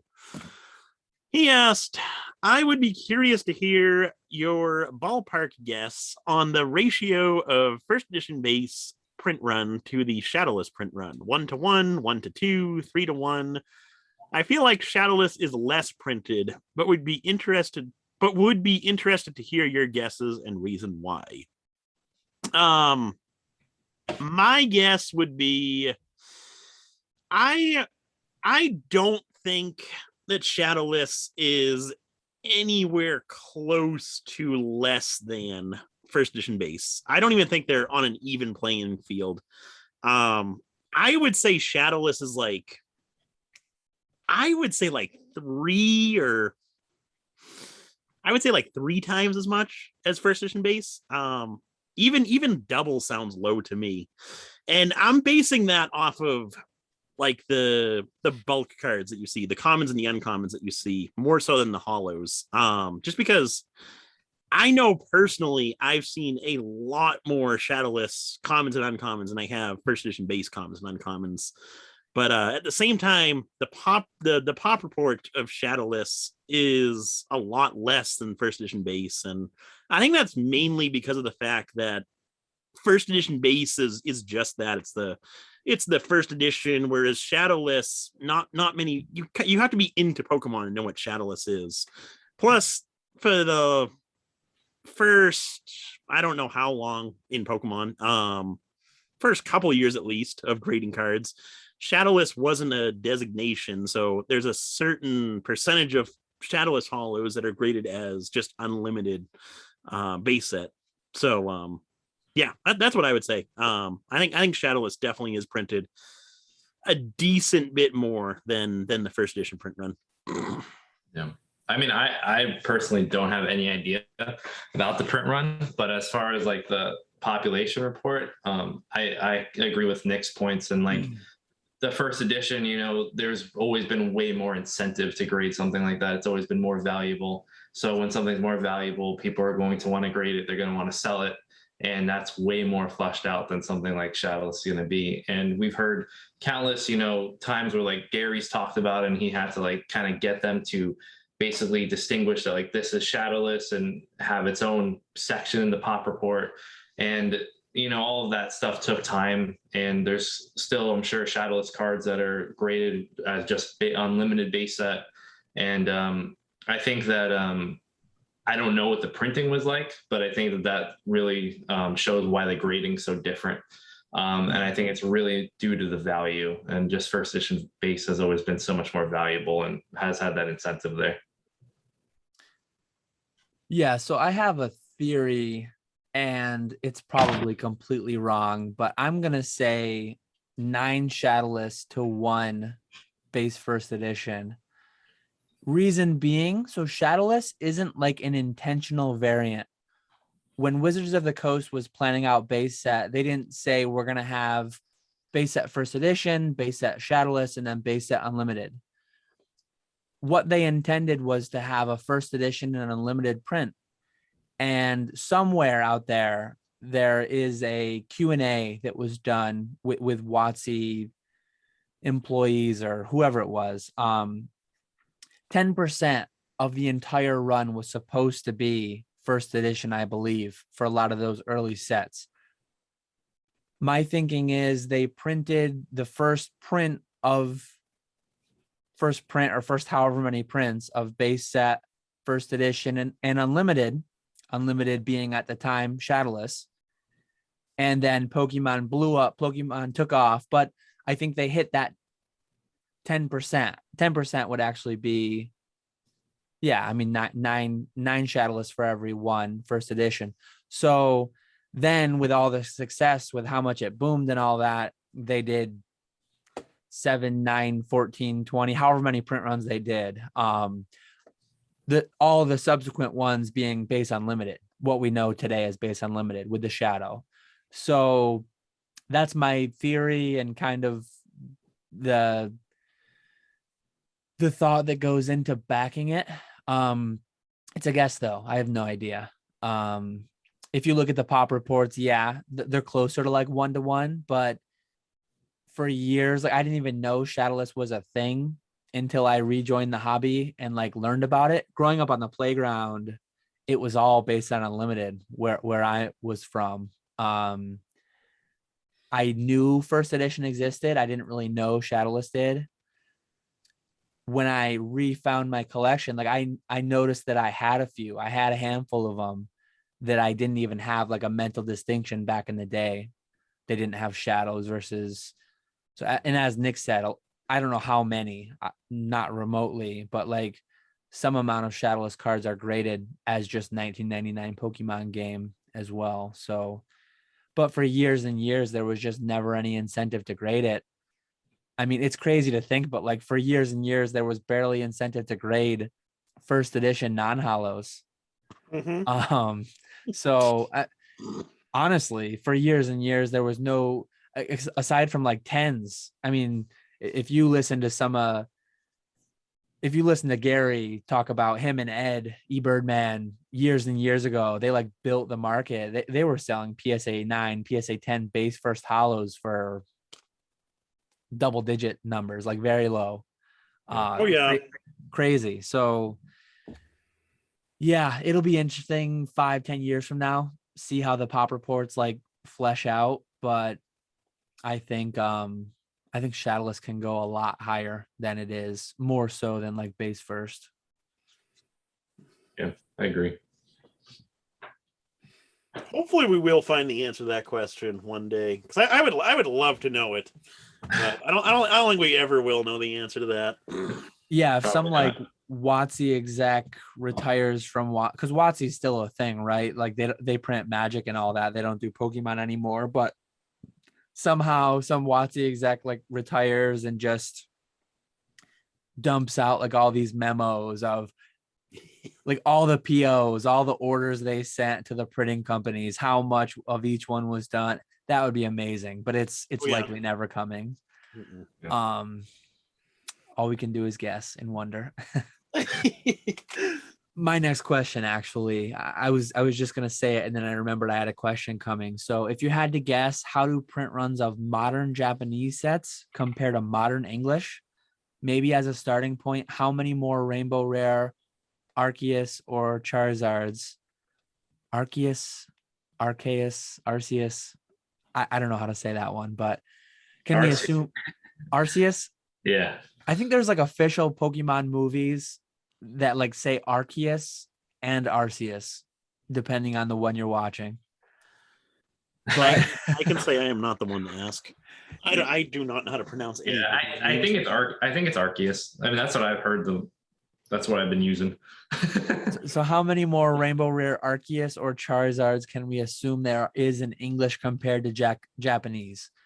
So this question is specified towards modern. I've frequently had people ask vintage, how much Japanese base is there compared to English base? How much first edition is there to unlimited? How much Heart Gold Soul Silver era is there to Diamond and Pearl and Platinum and EX? It's all just going to be complete guesses. I did a little bit of work on it. Unfortunately, like Pokemon over the years, over the 25-year time span, they've had some official releases of how many cards were printed to date.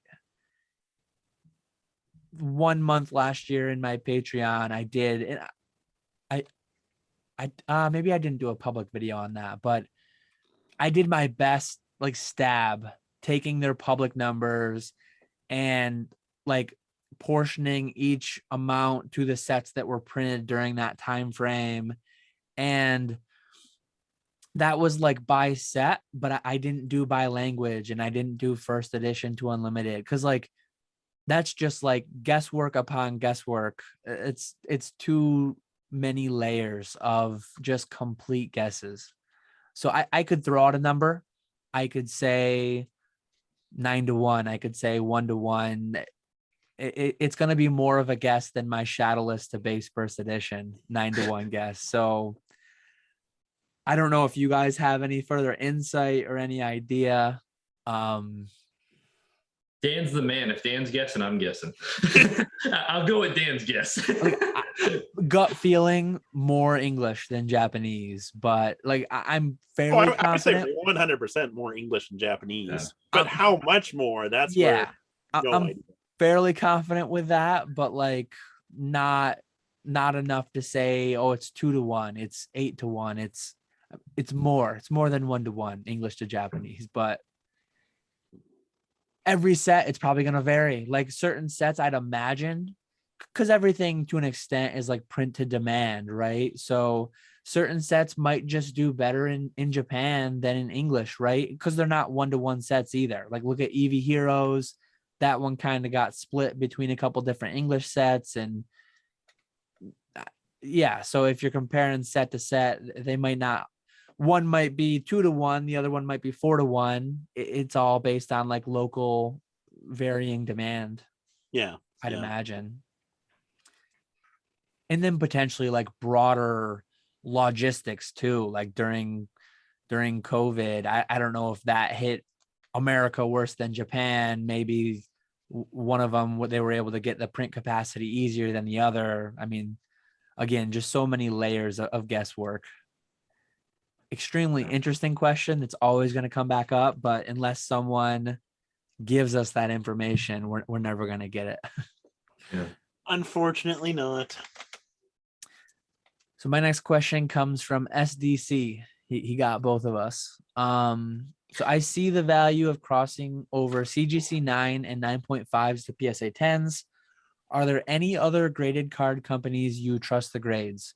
Example, can I confidently buy an Ace 9.5 and trust the grade? What other already graded card companies would you buy? If I have good photos and or scans, I would buy any of them. Buy the card, not the grade, right? If I'm at a show and I have it in hand, I don't trust PSA. I'm not going to blindly pay PSA 10 price on a PSA 10. Generally speaking, if it's a part of a massive collection and there's like 100 cards and I'm just quickly doing value, yeah, I'll buy the grade, not the card. But if I'm buying as like a collector and I really want a high like a card to me that feels like it's in really good condition, I don't care if it says PSA 10 on there. I don't care if it says CGC 10, BGS 10, MAP 10. I'm going to look at the card and I'm going to buy the card. That's the ultimate answer on a card by card basis. Let's say you can't look at the card. All you see is the label and you have to pick one. Yeah. Who do you trust the most? And they're all priced the same too. I mean, I'd take a CGC 10 over like CGC 10 perfect or BGS black label would be like the ultimate.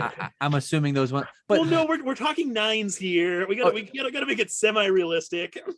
All 9s, given I'd trust CGC blindly more so than I would trust the other ones blindly on a 9. That's a fair way to ask the question, I guess. But I've not ever held an Ace graded slab. I've held a couple AGS. I've held a couple DSG. I've held some MAP. Honestly, it's a long defunct company. It was started by like a PSA grader who left and did his own thing. Ugly slabs, rivets on the 4 corners, but like I own a MAP 9 Charizard base unlimited.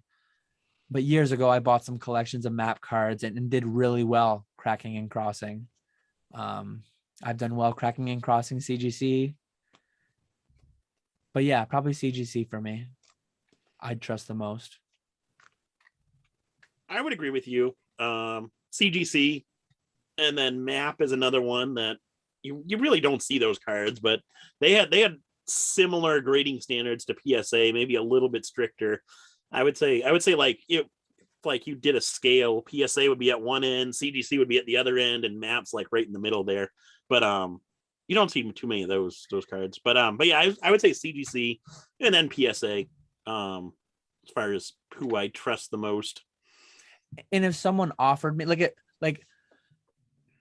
if someone offered me a complete base set first edition PSA 9, card by card, there's probably going to be somewhere they're off. But like when you're buying enough quantity, I'm very confident buying an entire collection of like 16 cards. The more cards, the better, because then you're going to just be more likely to hit that average. Some might be crossable to 10. Some might be, hey, they should have been an 8. But on average, you're going to do better the more you get. But like if someone came to me, hey, I'm not going to send you pictures. I want to sell my complete PSA 9 base first set. Yep. I'll tell you exactly what I'll pay blindly. CGC, I'll tell you what I'll pay blindly. BGS, 9s, or it'll be less. It'll be less than PSA or CGC. But like if you come to me with Ace, I'm not like, or any 3-letter acronym that I'm not familiar with, I would not buy them blindly. I could not. I would need pictures, or I would offer PSA 6 prices and just YOLO it. But because like BCCG, some of the like there are some out there where like all they gave were 10s. I liked their wording too. It was gem, mint, or better. Yeah. I think, like, in my opinion, I think that it really, like, I could buy it blindly, but I would need to know the grades, like, because that's gonna affect what company I'm gonna go with. But like if I see if I see a PSA 7, I'm gonna value that more than a BGS 7 or a CGC 7, because I know that the way that the 7 could be made with like a BGS or CGC is vastly different than what it could be with PSA, because we could have a really clean PSA 7 card with a small dent on it that got the 7, and we could have a beat the hell CGC and BGS 7 because all the other subgrades are great to make it that 7. Or, you know, we have some edge wear and whatever on the other PSA 7, but I think like I'd rather hedge my bets on that PSA 7. But then if we're going on the upside, you know, and we're looking at 10s, right? I'd rather have the BGS 10 or the CGC 10 than the PSA 10. Yeah. So for me, like, it really depends on where the grade is for what company I'm going to go with, that I would like kind of value more and like trust more, that I think that they gave it a fair grade, because I know PSA is really picky on surface. I know that, you know, BGS is really picky on centering. I know that, you know, CGC is kind of like a combination. I think they're kind of more like BGS, though. They grades very similarly with the categories, but then as soon as you get to like that higher level past that 8.5, they become a lot more strict. So it's like you got to kind of like get those motor skills going and think of like the pros and cons of each company and match it up with the grades to see like where you're going to get that best value, I would say. That is a good distinction, because yeah, if it were a mint 9 set or a 10 set, give me the CGC. If it's like a 7 set though, with, well, let's say it's a 6 set with PSA, that might be like mint Masaki's with just the little indents. With CGC, like those same Masaki's that will get PSA 6s will get CGC 8s at times. So give me the PSA 6s, because the CGC 6s are going to be like pretty beat. As you get lower in the scale, like there's probably a lot of PSA 1s that you could crack and cross to CGC 3 to 5s. Because they like PSA, it seems like if you crease a card across the middle of the card and otherwise mint card, like PSA just makes it a 1. CGC would like really scrutinize the other details more, and that would be like a 3 or something there, I think. But then it's like, what do you agree with though? Do you agree with like let's use like the Masaki dents, right? Do you agree that that is an 8 quality card, or do you agree with PSA that's like a 6 quality card, or is it somewhere in the middle for you, like you personally? I'm much more personally aligned with CGC. Like if I'm building like a binder set, if I'm collecting Masaki's all day long, give me a mint one with indents I can't see from the front over like give me a PSA 6 that's mint with indents over a PSA 7 that has hollow scratches and is a ways off center and has a bunch of wear, back whitening. And so at CGC, I think that my personal preference towards a card is more likely to be represented by CGC scale than PSAs. Yeah. But then when you do get to those lower grades, like the 3s and the 4s for CGC, those cards are absolutely destroyed, some of them. So Yeah. when you get to those lower grades, then I think it switches to PSA. Yeah. Yeah. It's really grade dependent. Yeah, They all have exactly. their own scales.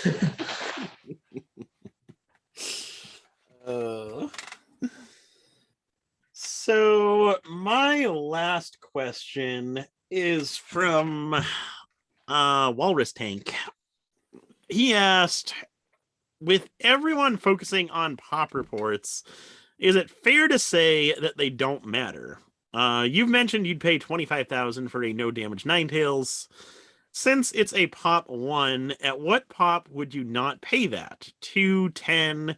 What possibility be a better way to view it? As in, modern pop reports don't matter as much, because even if there's a pop 3000, there could easily be another 3000 added to it.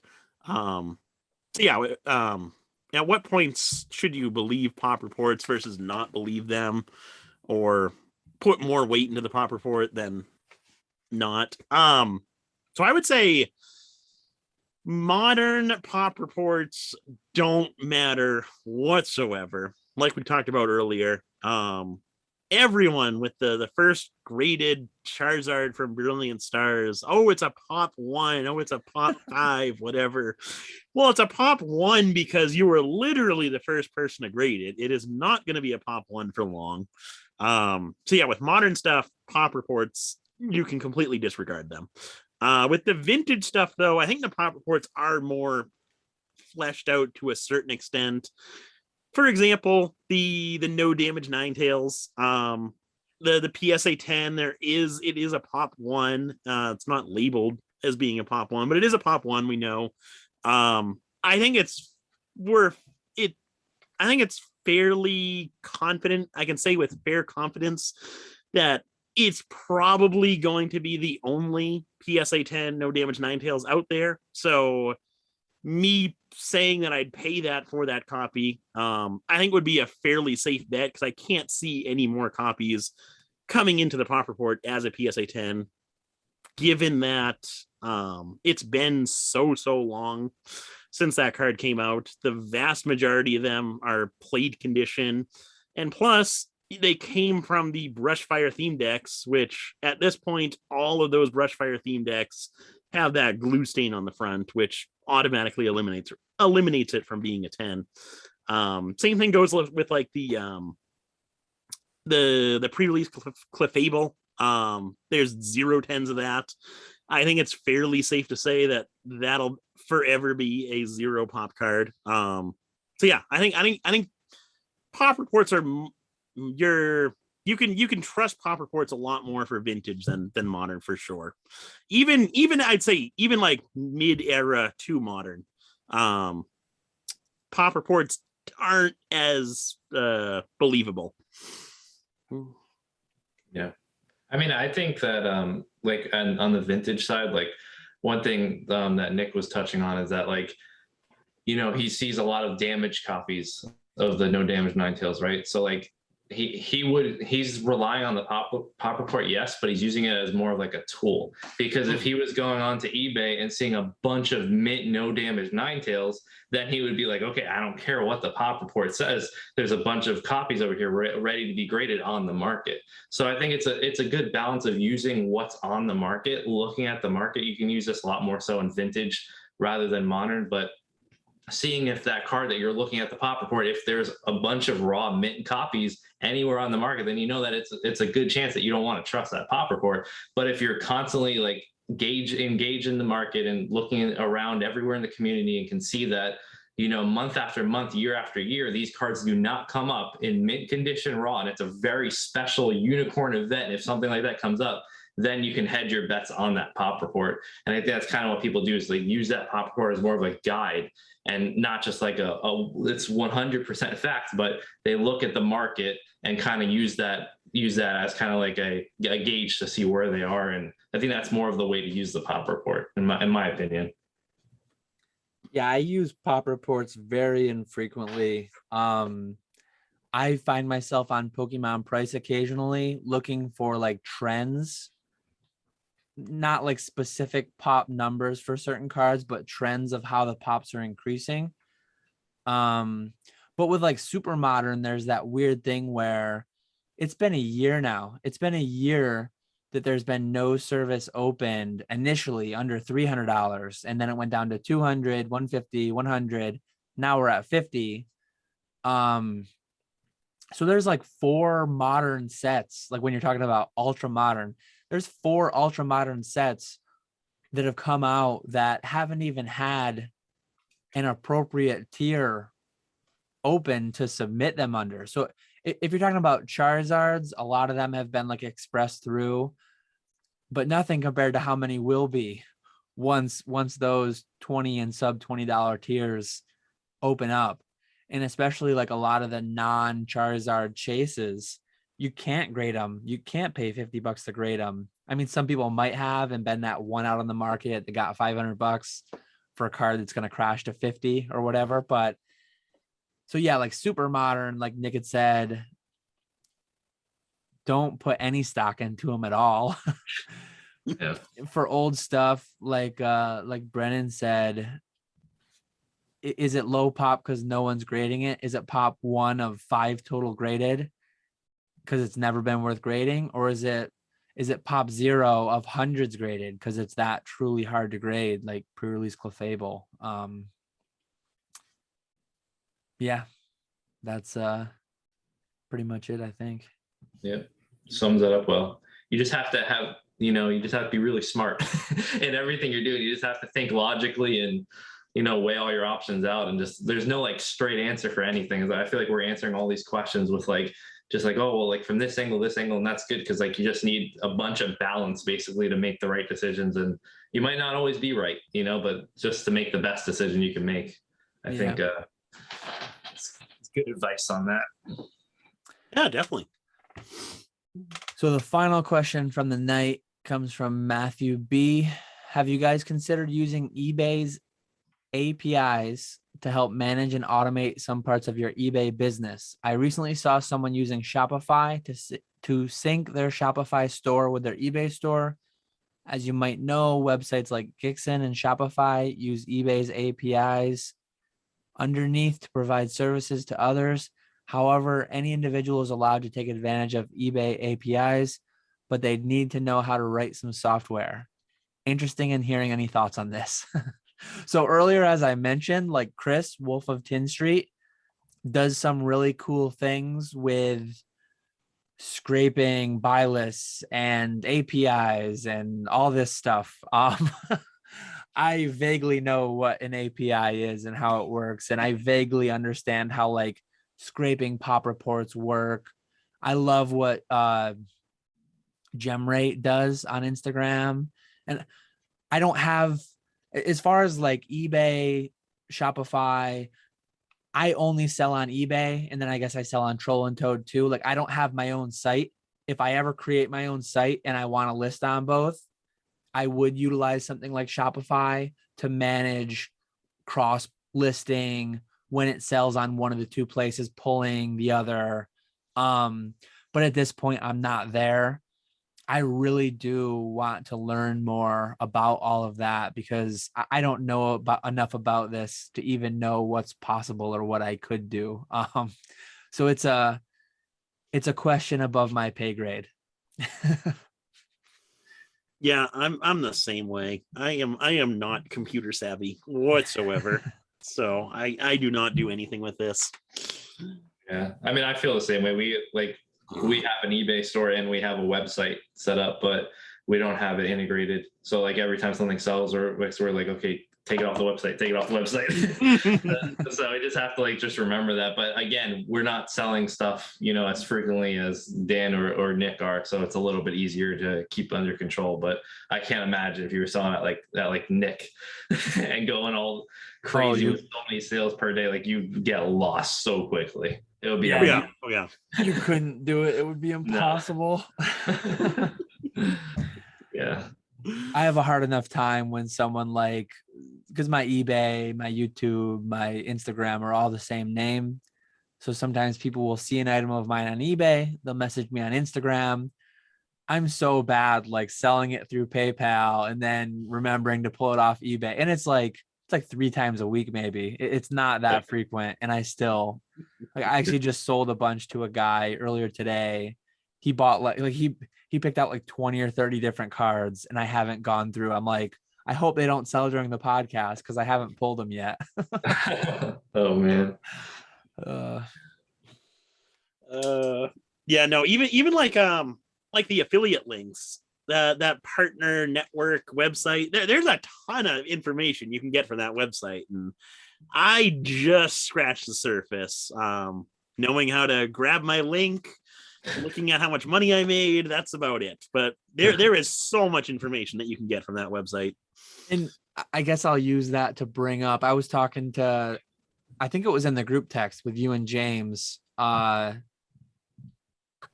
I use like the pinned comment. I have my eBay affiliate link in the description of the video, and then I also put it in the pinned comment. James was one that I always noticed putting it in a pinned comment. And I just messaged him like, hey, James, how does your pinned comment compare to your description link? I assumed that he used a separate campaign for each. He hadn't thought of doing that. So like I have a separate campaign where I can tell, I have a distinction whether you click my link on my link tree from Instagram or whether you click my link in my YouTube pinned comment or my YouTube description, or if you click a link over in Discord. I have a separate campaign for each. So I know the breakdown of like how much money. So like the gears are turning and I'm thinking how to like do that. But as far as, like all these APIs, and there's probably so much more things that I would enjoy doing. I just don't have the ability to know how to do it, unfortunately. Well, sorry we couldn't be of too much help with that question there. Yeah. It is an interesting question though. Learning editing, learning coding and programming, and there's a long like to-do list of when I get burnt out of Pokemon, I've got to expand my horizons with some of that type of stuff. Editing's been on my to-do list for past couple years. That's still haven't gotten to that yet. I'm still using Windows Video Editor to at least I'm using iMovie. See, I go from like, I have some really advanced videos where I do like 10 minutes on Zoom like this. And then I say, hold on, I'm going to cut and I'm going to go to the overhead view. So I merge together 2 10-minute videos to make one 20-minute video. That's advanced video editing. You guys are boomers. I'm over here with Final Cut Pro over here. You guys are a bunch of boomers over here. I can't overlay text. I can't do anything like that. I really need to figure that out, but I haven't yet. Going on you can make some pretty good thumbnails though. I'll give you that. I do know Canva. I'm a pro with that, making my thumbnails, throwing the images all over the place, throw some memes here and there. Yeah, speaking of thumbnails, before we end this, you need to move over next time. I'll have to use that image for the thumbnail. I always try and put something in between us, and it's always like awkward because I'm perfectly centered. I'm gonna start sitting over here. To get in the middle.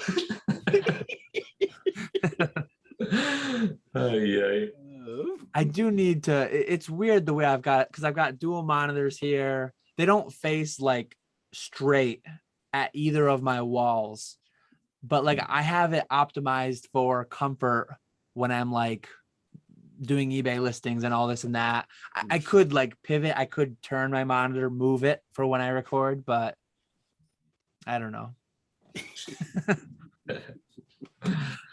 A year and I'm still slacking on a lot of that. I have come a decent ways though. Like my first podcast, what is this? 26, right? Yeah, my first podcast, I was in front of like the shelves with a couple sheets up and what's wrong with the shelves? Wait, so is this your 1-year podcast? It's like it's weird because it's the 26th episode. We do every other week, so there's 26 chunks of 2 weeks in a year. But like episode 27 will be close to what was the day? I actually just looked at it the other day. Let me scroll up. This podcast is going to go live. We're recording at 1 a.m. Eastern right now, so it's going to go live today, the 10th. Our next podcast, episode 27, will go live the 24th. Our first episode went live March 26th of 2021. So for anyone, what are we going on? 3 hours almost? Yeah, just about 3 hours. For anyone here, 3 hours in, I think I might do a live on my channel. I've still never done a live on my channel. I think I might do that on the 26th for my 1 year. You better That'd be fun. Maybe he'll be invited. I don't know. We'll see. Oh man.